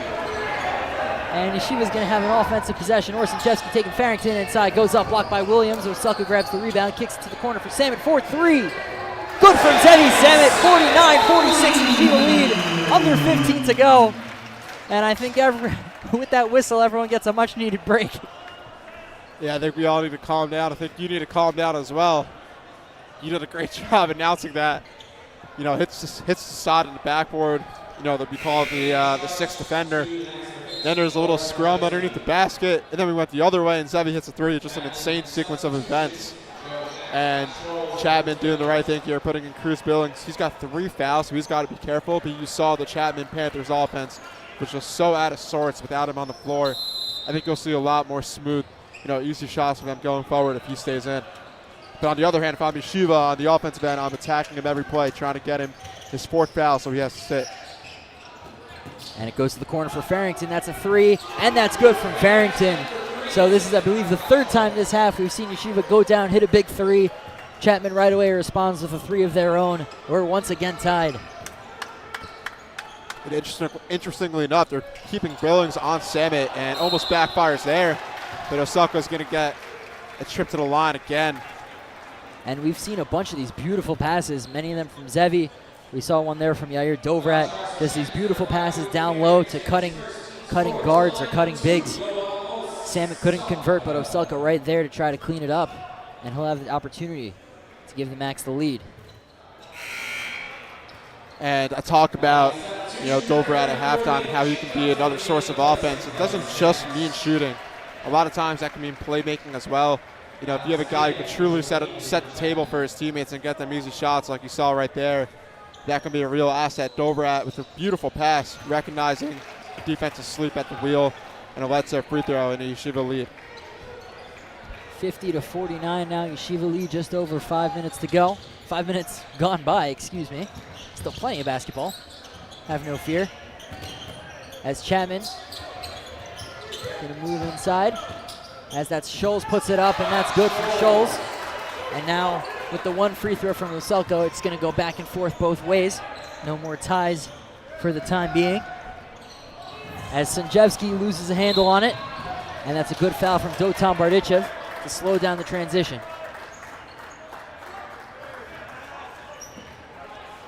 That's going to be Dotan's 2nd. Yeah, Coach Chapman's not happy about that play, and he's going to take Orr out. The principles of his motion offense, as he talked about in the podcast with Coach Kierkeran of the Chapman Panthers, is, you got to hold the ball for 2 seconds, look to pass. We're not trying to take guys off the dribble. We're trying to swing the ball, get back cuts, back screens, whatever you can. but try to limit taking guys on one-on-one. And speaking of taking guys on one-on-one, Cruz Billings moving inside. Farrington, another three. Front iron for Farrington. Rebound Jacobs. As Dotan looks to be hurt on the back end. And we're going to get an injury timeout. As didn't get to see what happened. But Dotan looks to be a little bit shaken up. And they're going to call over X, the trainer, to take a look on him. And, you know, Dotan's been really excellent this game. Hasn't come through in terms of points, but 6 rebounds, 3 assists. You know, like you were saying before with Yair Dovrat, we talk about guys going to we talk about guys being able to contribute to the offense. As Dotan able to get up and jog back to the bench. Glad to see that he's able to do that. But we talk about guys contributing to the offense. Isn't just scoring. Dotan, 6 rebounds, 3 assists. Obviously a huge part of that. Huge part of what the Max want to do. Now in his senior year, really understands the offense and really is a huge contributor. Yeah, I think the most important stat when it comes to Dotan is he's leading the team in minutes right now with 23. It just shows you the trust that Coach Steinmetz has in him. He's been an absolute force in the paint. He's been an elite rim protector. And if he can't come back in, Wayu's going to miss him sorely, but he looks to be okay. He's just trying to loosen it up here on the sideline. We'll see if he comes back in. We'll obviously keep you posted if we get any updates. Meanwhile, Alex Kuryevsky checking into the game for Dotan. As now it's Dovrat. Tried to get it to Kuryevsky. Couldn't handle it. And now it's Billings going the other way. Dovrat in defense. Scholes. Now back to Billings taking the screen. Farrington. Gets Roy to go moving. And a beautiful play from Farrington. It all starts with Billings coming off the screen, making the read, finding a guy who has an advantage with Wayu's defense scrambling. It just shows you how good Billings has been. And without him, I don't know where Chapman would be. Dovrat baseline pulls up. That's good. Now cuts the lead back down to 1. Just over 7 minutes to go. 7 minutes gone by. Did that again. Excuse me. Billings. Now Farrington. We've seen them do that play a couple times. And anytime you lower the shoulder like that, extend the elbow, they're going to get called for it. As Dovrat does doing a good job drawing the foul from Farrington. That's going to be the team's 5th already, something to monitor as we get down to the wire in this close one. And we're going to get some subs both ways. Yeah, Zevi Salmon checking back into the game. That's going to be key for this Yeshiva offense. Now down 1.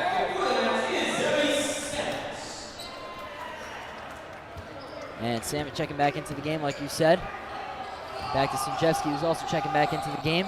And especially if Dotan is going to be a little shaken up and not able to come back, they're really going to need Orsinjevsky to step up and kind of fill somewhat of that role. Salmon, 3.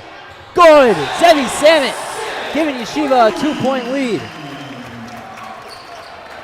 And right off the bench, right on the board, as that shows the other way, no good. And Salmon going to slow it down. Gives it to Kuryevsky at the top. Kuryevsky miscommunication with Sinjevsky. Or telling him to calm it down. Obviously, the freshman maybe a little bit nervous in his first game. Got some of the jitters. But with 12:05 to go, Yeshiva's got a 2-point lead, Chapman ball. Yeah, and how about the leadership from Salmon coming up to Kuryevsky, telling him it's all good, he'll figure it out, it's okay. Salmon obviously becoming more of a leader off the court as well, with his inspiration from Judaism perspective. More on that a little later. As we see Chapman now running their offense. It's Billings. Billings moving in, back out. Heberly, 3. Front iron, and great job by Joe Keegan. Right there to clean it up, and they go right back in their press. And Dovrat going to take it down for YU.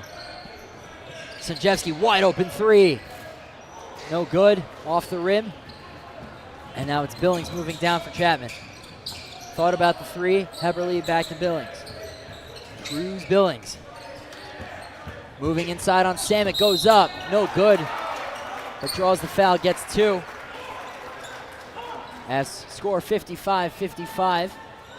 Cruz Billings gonna head to the line to give Chapman the lead. Yeah, look at the replay. How about the quickness? Almost like he teleported through the defense right there. And when a guy's that quick, you can't beat him to a spot, so you kind of just throw your hands up and hope something happens. Usually that leads to a foul, as we talked about in the first half. So great job by Billings to slice through their defense and get himself some free throws. And, someone once told me, it was in reference to a different player, but the same logic applies. If you're that size and you're on the team, that doesn't just mean you're good. That means you're really good. To be 5'8", he has that kind of explosiveness, you just see the mentality on Billings. He's always the primary ball handler. He has no problem moving in.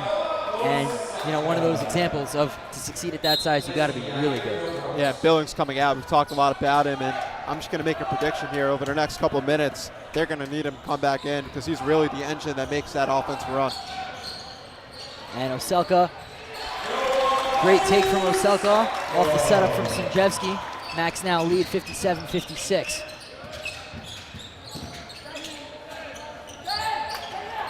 Jackson Bernardo working on 4 fouls. Now it's Keegan with a head of steam into Williams for the dunk. We talked a little bit earlier about those down low passes for Chapman. Right there, setting up the highlight play, taking the lead back 58-57 as we approach the halfway mark of the second half. Alex Kirievsky. Now Samet from the wing, deep 3 from Samet. Rattles around, no good. And now it's Bernardo. Bernardo looking to replace a little bit of what they had. And with that extension of the elbow, Jackson Bernardo is done for the night. That's his 5th. And great job once again by Orsinjevsky drawing a foul. It's one of Or's superpowers. We know how physical he is, but he's also always in the right spots defensively in terms of getting charges. One of the best charge takers, on this Max team. Showing you there what he can do. And gets Jackson Bernardo, one of the better players, one of the leaders of this Chapman team, off the floor. And not only for Chapman, right? Obviously Billings, Bernardo, that's his 5th. He's done for the night. But that forces Billings back onto the court. And now the Max have the opportunity to rack up fouls on Billings also. If they can get Billings out of the game, without Billings and Bernardo, I wonder how Chapman's going to be able to move the ball on offense. Yeah, and right now I'm trying to get Zevi Samet a low post touch on Billings. See if you can draw another foul there. If Billings has to come out, that's big trouble for the Max. And now baseline to Sunchevsky, powering his way through. Too strong, rebound Heberly. As now it's Keegan forward to Mansour. Back to Heberly. 4-3, no good. Rebound Keegan. Back to Billings for 3. And that's just 3 points for Chapman as they hit their 3. Now 61-57. If you're the Max, you got to do a better job. Now 12-6 in advantage for Chapman on the offensive glass, and that's something that you really got to coach clean up. If you're Coach Steinmetz, Samet with the answer, no good. And Mansour corrals the rebound.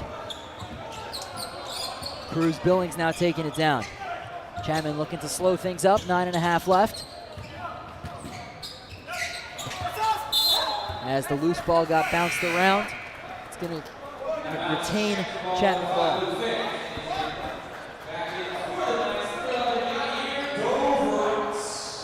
Jair Dovrat checking back into the game from YU. Roy Itzkovich going to take a seat.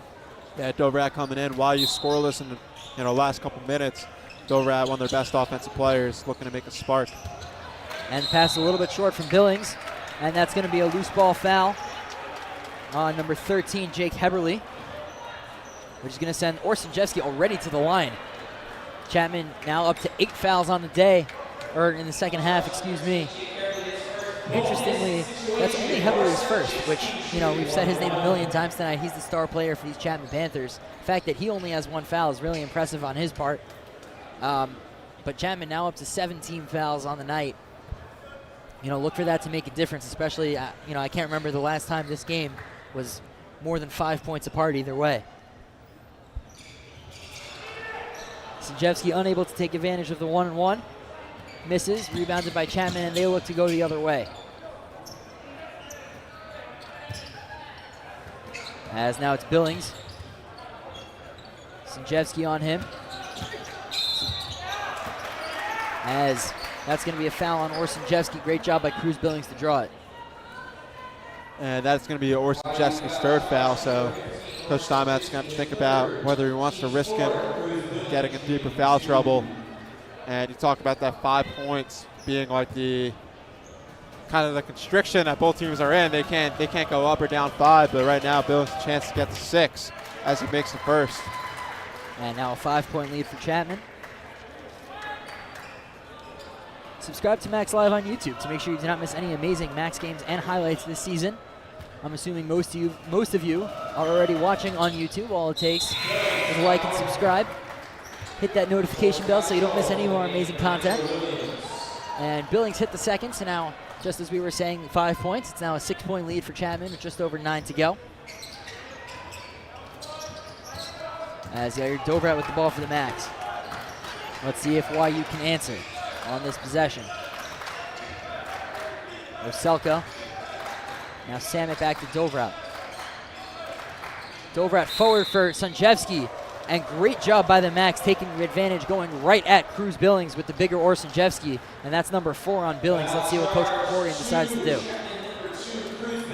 Yeah, it was a great job on a physicality level by Sanjevsky to sneak behind Billings, get good position on him, and forces Billings to kind of hook him. And Sanjevsky's going to go to the line, but more importantly, Billings now with 4 fouls. Looks like they're going to take him out of the game. That's going to be Joe Jack checking into the game for Billings. Especially with this game being so close, Coach Krikorian can't afford to have both of his senior guards be disqualified from this game with so much time left. As that free throw from Orr was no good. Rebounded by Jack. And now it's Heberly moving inside. Heberly goes up, no good. Rebound, Oselka. Samit. Samit gonna try to move in, goes up, no good. Rebound, Samit, that's good. Great job by Zevi Samit with the second chance points.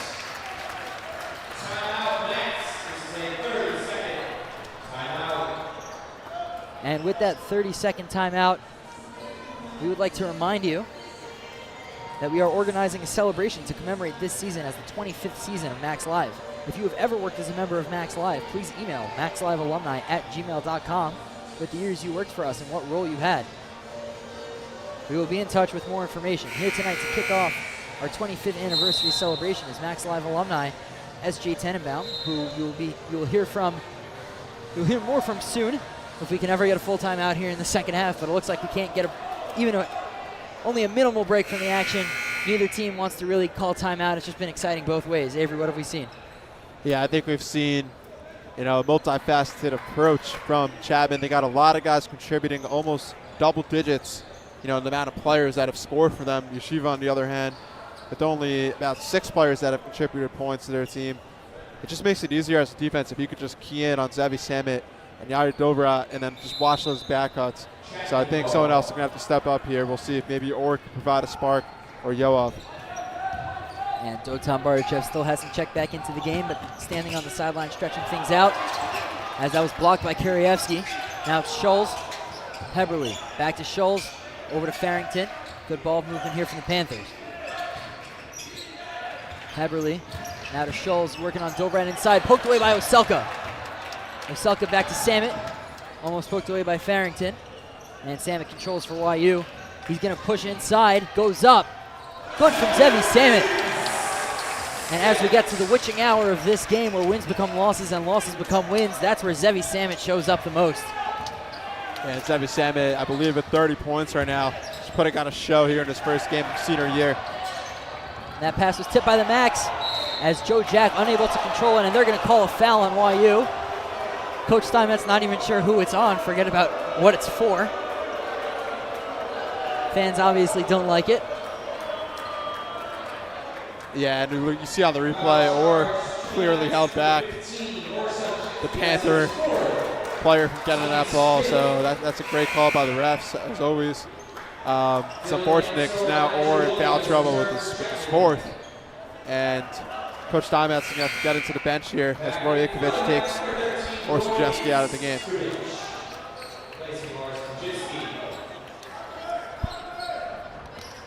And we're going to get some substitutions for Chapman here as well. Nigel Williams checking back into the game, as well as Dylan Mansour checking back into the game for Chapman. Yoav Oselka in defense. Now Mansour moving inside. Nigel Williams at the top of the key, and he's going to get called for a travel as the big man moved before the ball did. Good defensive possession from the Max as they now have the opportunity to take the lead. Roy Itzkovich going to take it down for YU. The 5 for the Max are Itzkovich, Kirievsky, Samet, Oselka, and Dovrat, as that pass was tipped by Chapman, and they get the ball right back. Mansour moving in on Oselka. They're going to say that's off Mansour. Didn't look to me like any of the Max made contact with the ball. We'll see on the replay. Kind of hard to tell from that angle, but either way, we're always team refs here in the Max Live booth. And now it's Zevi Samet. Max once again looking to take the lead. Roy over to Zevi. Now Alex Kirievsky top of the key. And once again another weak pass, a turnover from the freshman. And now it's Joe Jack. Joe Jack working on Oselka, they kick it out. Dylan Mansour trying to slow things down. Heberly. Mansour. Roy closes out. Wide open 3 from Jack. And Joe Jack makes the Max pay as he hits the open 3. And now we're going to have a timeout on the floor. And with that timeout, a full timeout, we are going to send it down to our Max Live alumni sideline reporter of the game, Mr. Sideline Suits himself, S.J. Tenenbaum. Take it away. Thank you very much, Yosef, and good to be back. Fans, as the Max open their season here at the Max Stern Athletic Center this week, we are marking something truly special, the 40th anniversary of the first game ever played here at the MSAC. It was November 1985. Johnny Halpert was the coach, Jeff Gurok the assistant, and the Max were stacked. The lineup, Joey Eves and Ronnie in the backcourt. We had Lior and Ayaho, the great Road brothers, Jeff Harris and Lance Hurd up front, and Benji Reichel coming off the bench. That team made the playoffs that year and set the tone for Max success for decades to come. The broadcast that night was a WYUR radio production. Robert Katz on play-by-play, helped with Shlomo Menorah and Alicia Tropper on color and pre- and post-game coverage, produced by Dave Katz. We also had Max legends coming that night, Dave Kufeld and Robert Rosenblum in the audience, and the crowd was so crazy they even closed off the tracks above the court out of safety concerns. It's incredible to be back here 40 years later in the same gym celebrating the Max Stern Athletic Center and its illustrious history. Back to you guys in the booth. Thank you for that, SJ. It's very cool. 25th season of Max Live, 40th season of the Max Stern Athletic Center. And just another reminder, email us maxlivealumni@gmail.com with what you did and when you did it, if you are a Max Live alumni, to help join us for our 25th anniversary celebration. Yair Dovrat with the ball. Max down 4, tries to hit a cutting Roy Itzkovich, who couldn't handle it. They're going to say that's off Roy's knee. Chapman ball. Yeah, and Yeshiva's got to be careful here. Possessions are going to be a premium. And you can't have, it's 3 straight possessions with turnovers. Kirievsky with 2, and obviously on that one, another one. We'll see if they can respond on the defensive end. It looks like Dotan, now healthy, is going to come back into the game. And that should make a huge impact for the Max, as that's another 3 from Jack. And the guy that just burned you the last possession burns you again on this one. Now 69-62, 7-point lead for Chapman. As now it's Roy. Max really need an answer here. Oselka inside, gets fouled. And you have Oselka going to head to the line for 2. Yeah, partner, the Chapman offense, what they've done so well here in the second half is they've been able to attack. They've been able to get downhill, forcing defenders to overhelp, and then that allows the weak side shooter, which is on the opposite side of the court. You have these shooters that are just wide open. And you saw they just made about 3 or 4 threes in the last couple minutes. That has really turned this game upside down. It's now a 7-point game with 5:35 to go. Oselka trying to make it 6. As Dotan Bardichev checks back into the game. Roy Itzkovich going to take a seat. Oselka connects on the second. So now a 6-point lead as it's 69-63 Yeshiva. Heberly. And now it's Farrington.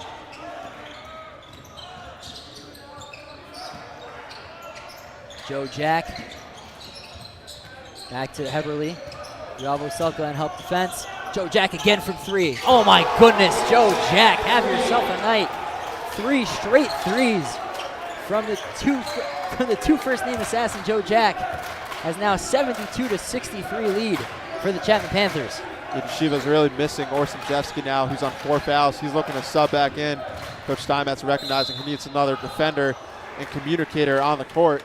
As there's Jarret Dovid taking it inside, will earn himself 2 free throws. As the foul's going to go on Luke Farrington, that's his 4th. Chapman now in the double bonus, so every foul from here on going to be free throws for the Max. Jarret Dovid at the line.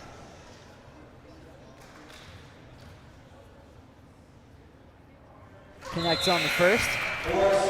So the Max, a really good free throw shooting team last year, led the Skyline Conference in free throw percentage. Struggled a little bit here tonight. Right now 17 of 23, still not bad, but a little bit below what the Max are used to. As now it's Dovid on the second, that's good. Perfect trip from Jarret Dovid. 72-65 Chapman lead.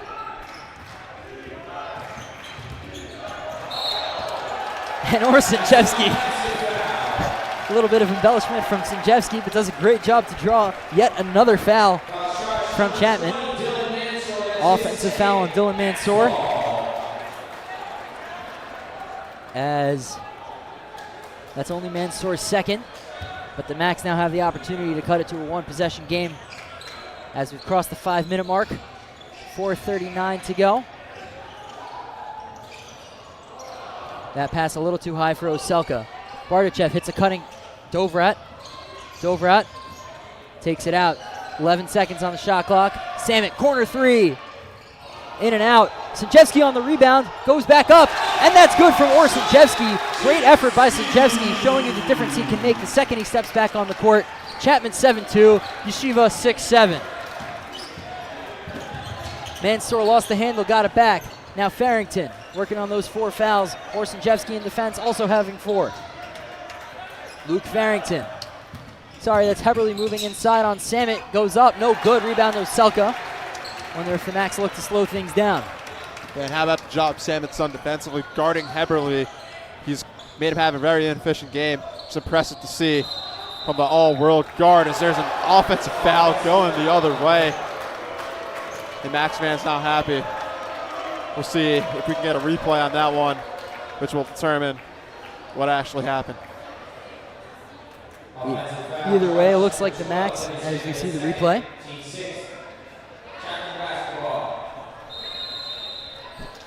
Tough to see from the replay, but I thought he was maybe moving. But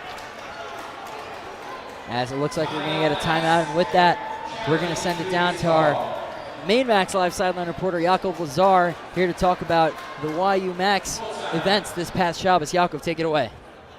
Hey, thanks, Yosef. This past Shabbos, the YU Max spent the Shabbos in Lakewood as a team Shabbaton. It was a great bonding experience for all the guys. Some of the guys, it was their first time ever keeping Shabbos. I want to thank Zevi Samet, who really took charge and made it a real holy experience for the guys. And maybe this chemistry that they gained off the court will help them on the court tonight come back in this game. Guys, back to you. And thank you for that, Yaakov. As we know, Zevi Samet, a leader for the Max, not just on the court, as he leads the team, leads both teams with 30 points tonight. Nobody even has 15 outside of Zevi, so really dominating the scoring. But also off the court, huge leader for the Max, in practice and especially off the court, instituting Team Chakras and other events, to try to connect some of the guys back to Judaism. Really just a great effort, very impressive job, and I'm sure that's not the only Max religious event we'll be hearing about this season. So with that, Chapman up 5, 3:44 to go. They're going to inbound baseline. Yeshiva comes out and press. Cruz Billings back on the court. No mark from the official. They're going to say that it was off YU. And Chapman's going to inbound once again baseline. And one thing that makes you a little uncomfortable if you're the Max is Orson-Jevsky playing very physical and Cruz Billings holding him a bit off the ball. He might get away with it, but he's playing with fire as he has 4 fouls. If he gets called, which is very likely considering the physicality he plays with. He'll be out of the game. And if he's out of the game, that spells a lot of trouble for the Max defense. And right on cue, Orszynczewski picks up 5. As Cruz Billings tried to go baseline, maybe a little bit of a hip check from Szynczewski. Cruz a little bit shaken up, but maybe he'll walk it off. I wonder if we can get a replay just to confirm the 5th foul. But either way, the officials blew it dead. Szynczewski now going to head to the bench, right in the same company as Jackson Bernardo, disqualified players. Yeah, and partner, that's going to be a killer for the Max defense. Zevi Salmon has done a very admirable, not just admirable, great job against Jake Heberle, the star player, star man on the Panthers. Orszynczewski's been holding this YU defense by a thread with what he's done with Cruz Billings in the second half. And quite frankly, I don't know if Yeshiva has another defender that they can throw at Billings here going forward, as he's going to look to make this a 3-possession game with another free throw. Nate Jacobs, the freshman and sophomore, first year at YU, heading into the game for Szynczewski. Billings hits both. He's been excellent from the line tonight. Now up to 5 of 6 from the line, as Chapman leads 74-67. Just about 3:41 to go. Tote on top of the key. Yoav. Now Jacobs. Into Dovrat. Dovrat working on Farrington, tries to go up. No good, but Farrington's going to get called for the foul. That's his 5th. So we got 5 for 5. And now we have a 3rd player joining the disqualified list. And it looks like Joe Jack is going to check back into the game to replace Luke Farrington. The D2 transfer going to end with 7 points, 2 rebounds and an assist. 1 of 2 from 3. Joe Jack, the sharpshooter for these Panthers, going to check in. Yeah, Joe Jack, 3 for 3, shooting from 3-point range. Panthers as a team have been over 50% from 3-point range here in the second half, which has really been the difference. It's the playmaking of Billings and Heberle, and then it's the other players converting with their shooting. And Dovrat couldn't connect on the first. Heard a little bit of the frustration from the Max fans. A bunch of missed free throws tonight. Wonder if they'll get some guys running laps at tomorrow's practice. I mean, I don't know if running laps is going to fix the free throws. I think they just got to take more free throws, don't you think? It's not cardio, man. It's shooting. You're saying good, Avery, as the coach you are. TABC Storm assistant coach. Shout out Coach Oz. Shout out Oren Glickman as well. Max Live legend. Speaking of Max Live alumni, email us maxlivealumni@gmail.com. Cruz Billings moving inside. Stops. Now Heberle lost the handle, and Oselka's going to get called for the foul. As Heberle started to lose his momentum and then made contact with Oselka. And with the Max now up to 8 fouls, Heberle's going to go to the line for a 1-on-1. Yeah, it's not a call you want to see. It didn't look so malicious, but at the end of the day, Oselka's leg was stuck out, and Heberle tripped on him, and that's going to be called every day of the week. And Heberle now a chance to really make this a tougher deficit to 8 points. Can't take advantage. Rebound to Oselka. That pass is poked by Kim. Going to get called for a foul, though. Larry Dovrat looks to be playing with his knee at the back end of the play. But with that loose ball foul, the Max are going to get a chance at the line for 2. Yoav Oselka shooting 8 of 10 from the line. So, like you were saying, definitely a surplus of free throws for the Max. These are going to be their 27th and 28th shots of the day. Yeah, and Yoav's been really impressive today, just working as a cutter offensively and as a passer. As I say that, he misses the free throw. The announcer drinks in full effect. But he has been impressive. He's got 10 rebounds, pardon me. He's got a double-double, and he's going to be a key cog of this Max team this year. And I'm just going to stop talking because I don't want him to miss another free throw. He just missed 2 as I was praising him. And Oselka couldn't take advantage, and as we cross the 3-minute mark, 74-68, Chapman leads by 6. As that pass, mistake by Cruz Billings, gives the ball right back to Yeshiva. And I know Coach Steinmetz just lets his offense play out. and kind of lets them do their thing, and knowing and trusting, the practices and the coaching that they have, that it'll all come together. But at the end of the game here, I think you need to put Zevi Samit into some actions. I know they don't do stuff on the ball, but if he can set an off-ball screen and pop out, you get him a good look. I think that's what you need if you're the Max. Has good ball movement. Samit with it at the wing. Takes the screen from Oselka. And they're going to get Williams on the foul, sending Samit to the line for 2. And as I said, that all started with a couple of off-ball screens. Started with Samit setting an off-ball screen, got loose, came off a couple of other curl screens, got a step, got fouled. Now a chance to get 2 free throws to make it a 4-point game. This time, I'd like to give a shout out to my parents on their 25th wedding anniversary today. So, happy anniversary. As I tried not to talk about basketball during the free throws, apparently that didn't help. Another miss from the Maccabees, just leaving points on the board.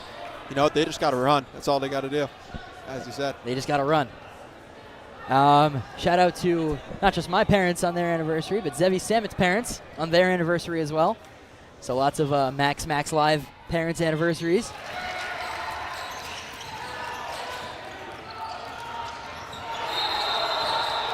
And that's going to be a travel. Great job from the Max to force the travel by Cruz Billings. Yair Dovrat trying to get the crowd hype. As now a 5-point game, the Max have the opportunity to cut the Chapman lead to 2 with just under 2.5. Yeah, it's a huge inbounds play. You got to imagine this is going to Samit. Dotan in the corner. 20 seconds on the shot clock for the Max. Dotan, Dovrat. Heberly in defense. Yair Dovrat going to take it in, then kick it out to Samit. 4-3. Short, gets his own rebound, brings it back up. Too strong. Rebound by Jacobs. Jacobs thought about the 3, now gives it to Dotan, who also thought about the 3. Back to Jacobs. He's going to take it inside. Jacobs layup. That's good. Great job by the Max capitalizing on their possession. 74-71. Just under 2 minutes to go, and we got ourselves a ball game.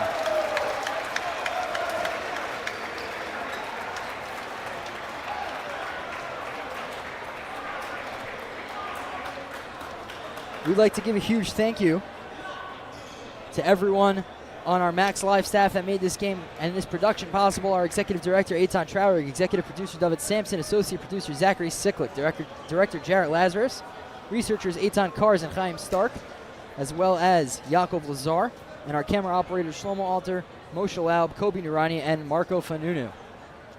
We'd also like to give another shout out to our tech team for getting that split shot. Great job on them. I'd like to wish a happy birthday to Chana Cohen, the daughter-in-law of assistant coach Yoni Cohen. Big shout out. Shout out to Mike. Now Avery, under 2 minutes to go, 1 possession game. What are you looking for from the Max? Yeah, it starts on this possession defensively. I think one thing they need to do is really limit that dribble penetration to the inside. Maybe that means switching a ball screen. Maybe that means offering, extra help around near the ball. Because once these Chapman guards, Billings and Heberly get downhill, they get very good shots out of it. So I think it starts with the ball pressure and not letting them get to their spots. Cruz Billings with the ball for Chapman. Defense chance coming loud from the Max faithful. Cruz Billings takes it inside, loses the ball, and they're going to call kickball. And it's going to maintain Chapman possession. 1:47 to go. It's going to be Billings to inbound baseline. Pass goes inside to Heberly. Goes up with it. Late foul call from the officials. It definitely was a foul, but called late from the officials. As Heberly going to go to the line for 2. They're going to call that on Zevi Samit. That's his 3rd, team 9th. Yeah, they've been battling all day, Yosef. And on that one, Heberly got position early on the inbounds pass. He got position when he caught the ball. Samit was trailing him, and he gets fouled as he goes to the basket.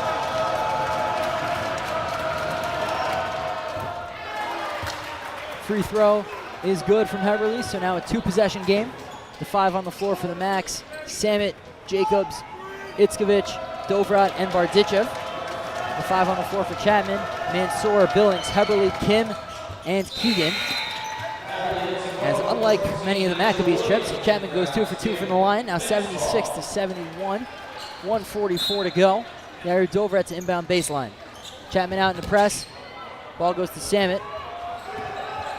And he'll take it down for YU. Max really got to capitalize on this possession. Samit takes the on-ball screen from Bardichev. And they're going to call a foul. I believe that's going to go on number 20, Dylan Mansour. That's his third. Team in the double bonus. So Dotan Bardichev going to head to the line for 2. Looking to cut this to a 1-possession lead. 1-possession deficit for the Max. Crowd gets quiet. Rattles in and out. Yet another miss. The Maccabees 11 of 19 from the line in this half, after hitting 9 out of their 11 shots in the first. Definitely going to be a bit disappointing if you're Coach Steinmetz. Second from Bardichev, also no good, as the Max once again can't capitalize from the line. Dylan Mansour lost the handle. Dovid has it. Dovid to Dotan. And now it's Sam at 1:17 on the clock. Max down 5. Samit just driving the lane. Mansour tried to draw a charge. A lot of contact, as he's definitely feeling that from Samit. And Zevi's going to head back to the line. Yeah, he was set up right on the basket in the restricted zone for about 3 seconds there. Samit went barreling into him, and unfortunately Mansour took a tough hit right there. We all hope he's okay, as the training staff and coaches are going to go check on him with 1:11 to go. Yeah, it looked like one of those plays where took the contact, maybe hit his head on the floor. We hope he's okay. They're going to take a look at him. Dylan Mansour, obviously we talked about Power 4 transfer. Still weird to say Power 4. It's Power 5. Come on. They got to bring it back. I missed the Pac-12. Power 4 transfer from Washington, a Pac-12 school, mind you. He's got 3 points on the night as Mansour gets up. 4 rebounds, 2 assists, and a steal. So filling out the stat sheet. Yeah, and he's just been a steady presence for this team. He's got a lot of experience with high-level basketball, playing against, the top competition there is in amateur basketball. And he's brought that experience here. We all just hope he's okay, and he looks to be, as he's walking off the court here. And 2 massive free throws for Zevi Samit. And usually that's pretty automatic, and we don't think about it. But now with the Max shooting struggles at the line, this now turned into a developing story for this team. And obviously you're looking for the points from Zevi on this, but it's almost like the momentum. You can almost feel the tension every time someone gets to the line, as fans getting frustrated, players getting frustrated. Max have now dropped to under 50% from the line in the second half, and you almost need this one to go in, like I was saying, not for the points, just to get out of the rut. And right on cue, Zevi Samit answers, 76-72. Chapman to inbound. Cruz Billings. He gets pressured right away. Chapman able to break it, and they got numbers. Kim gonna slow it down as we cross the 1-minute mark. And they're gonna get Jacobs on the foul, which is gonna send Billings to the line. Not what you want to see if you're Coach You can't do Steinmetz. that there. That was a bad play by Jacobs. Obviously not as experienced, but you still have a minute. You just got to defend. It's a 4-point game. You got to stop, maybe get the ball back with about 30 seconds, and it's much more manageable. But now it's going to be a 6-point game, and you almost certainly going to need a 3-pointer coming down. And Billings hits the first. He's been excellent from the line, as well as these Chapman Panthers, just overall. Now 10 of 12 from the line in the second half. Make that 11 of 13 for Chapman. Meanwhile, the Max, 12 of 23, barely over 50%. And we're going to get a substitution for Chapman. Alex Kim going to take a seat. Big man Nigel Williams checking into the game. Zevi Samit moving inside, and he'll be able to draw the foul on Nigel Williams. And the dreaded free throw line. I can't believe I'm saying that. This team led the Skyline Conference by a large margin in free throws. Yet, Zevi Samit Gonna head to the line, try to kill those demons and cut this to a 4-point game. It's a great play by Salmon on there. They thought he was going to step back and take a 3 as he can get someone to go. It was spinning around the bowl for a bit. But Salmon, a great job attacking the basket. And now with 51 seconds, it's crucial defensively that you just play aggressive, but don't foul. You don't want to give Chapman 2 free points. Maybe you trap some screens, traps, in a full court trap, but don't foul. As Billings races down the court, and now he's going to slow it down. About 20 seconds separate shot and game clock. Max going to double. Billings just throws it up right to Joe Jack. Back to Billings. Billings running around with it. Good passing from Chapman. Rolls out, no good. Who's got the ball? Roy Itzkovich has it. Now Zevi Samet taking it the other way. He's going to go straight in. Blocked! What a block by Heberly. As now the Max have to foul. Shot clock turned off. That's a foul from Dovid. And now with 19.1 to go, 78-74. Let me tell you, that block from Heberly may have been the dagger. And Heberly, what a winning player, as you see on the replay. Just an incredible effort just to get back on defense, but also to sky and block the shot. I mean, the guy's got 12 rebounds. He's got a block, he's got a steal, and the crucial one right there, really showing you why he's an all-conference first-team player. Free throw is good from Jack. So now it's a 5-point game, 19.1 to go. And what's the game plan here if you're the Max? You just got to go down, put the ball in Salmon's hands, and let it rip. First, you got to get the rebound. And that loose ball, and they're going to call a loose ball foul on Chapman, which is going to send Roy Itzkovich to the line. Not what you want to do if you're Chapman. Yeah, now, obviously I don't want to speak too soon, but it's a 5-point game. You make 2 free throws. It's a 3-point game. It's 1 possession. That's a crazy, massive call in this game. Gives the Max a chance, gives them some life. If I'm Coach Timeouts, I'm maybe calling a timeout right now. If he makes both, which we'll see what happens, then your 3-point game, you want to look to get a steal, a trap, you get the ball back down 3, and a chance to tie it. Roy Itzkovich on his first trip to the line. Back irons the first one, meaning the Max will still be down 2 possessions. He was an 80% shooter last year, but wasn't able to get that first one to go. Second one from Roy. That one's good. 79-75, 4-point game. And we have a timeout on the floor. And, unfortunately, I just think this game is going to end up being the story of free throws. In the second half, the Max 14 of 26 from the charity stripe. It's supposed to be charity. I mean, that's 12 points, and it's a 4-point game. You make half of those, you're up by 2. It's a simple equation. I mean, this game has been pretty evenly matched. Both teams, played well for the most part, and Yeshiva has done the dirty work of getting to the line, but you miss 14 free throws throughout the game. You're just not going to beat a quality opponent in Chapman. And, going forward for this out-of-conference schedule, this is a huge win for Chapman, just mentally coming to the East Coast, beating what is supposed to be one of the better teams here on the East Coast in Yeshiva University Maccabees. And on the Max side, I mean, your home opener, just a devastating loss. And it doesn't get easier from here as they got some top teams coming up on their schedule.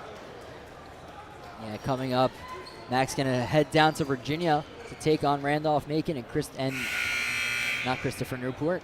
They're going to take on Mary Washington. Randolph-Macon, obviously it's going to be a rematch of the potential Sweet 16 game from 2020. That ultimately never happened due to COVID. Heberly, someone's got a foul, come on. And Jacobs fouls, 10.5 to go, 79-75. Max are gonna have to hope on misses from Cruz Billings. And then some magic stuff on the other end as well. Cruz Billings already 7 of 8 on the night from the line.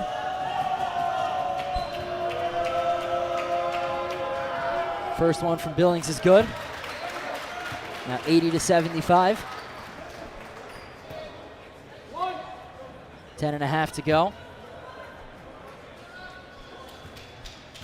Billings on the second. Connect. 81-75, 10.5 to go. Scott Schultz checking into the game. Andrew Kim taking a seat, and we've seen Coach Porian kind of do that offense-defense substitution. Zevi Sam at 10, 9, 8. He's going to have to put something up. 6, puts it up. That's short, rebounded by Jacobs. He puts it in, 3 seconds left, 4-point game. Probably too little too late for the Maccabees. Yeah, and part of it's the little things that matter in a game like this where you have two great teams. And I feel like Zevi Samet did a great job of that tonight on the defensive end, but the offensive end, I mean, you miss, 3 free throws from him. Osaka misses 4 free throws. You're just not going to be quality opponents that way. And especially if you're not taking care of the ball, which has been Yeshiva's hallmark. They had 17 turnovers tonight. It's going to be rough to win some of these big games. A little bit of a wake-up call for the Maccabees. Obviously, didn't have their leader, Max Zackheim, tonight, but Chapman didn't have theirs either. TJ Tittlefitz, a star transfer. We were talking about him in the pregame prep. Saw him in sweatpants. It's like, what's up? He said he pulled a muscle. Wasn't able to play tonight. He's in street clothes, but as you see at the end of the huddle with the long hair. But he's really an excellent player for these Chapman Panthers, and they didn't have their guy as well, and they were able to take care of business. Yeah, but I do think the great thing about having out-of-conference games against these great teams is you really got to figure out what you need to work on. I don't suspect free throws will be a season-long issue, but if it is, there you go. Now you know going forward. 3, 2, 1 as Cruz Billings able to run out the clock. Chapman celebrating their first win of the season and wants a 3-game New York road trip. Yeshiva falls by a score of 81-77 in their opener.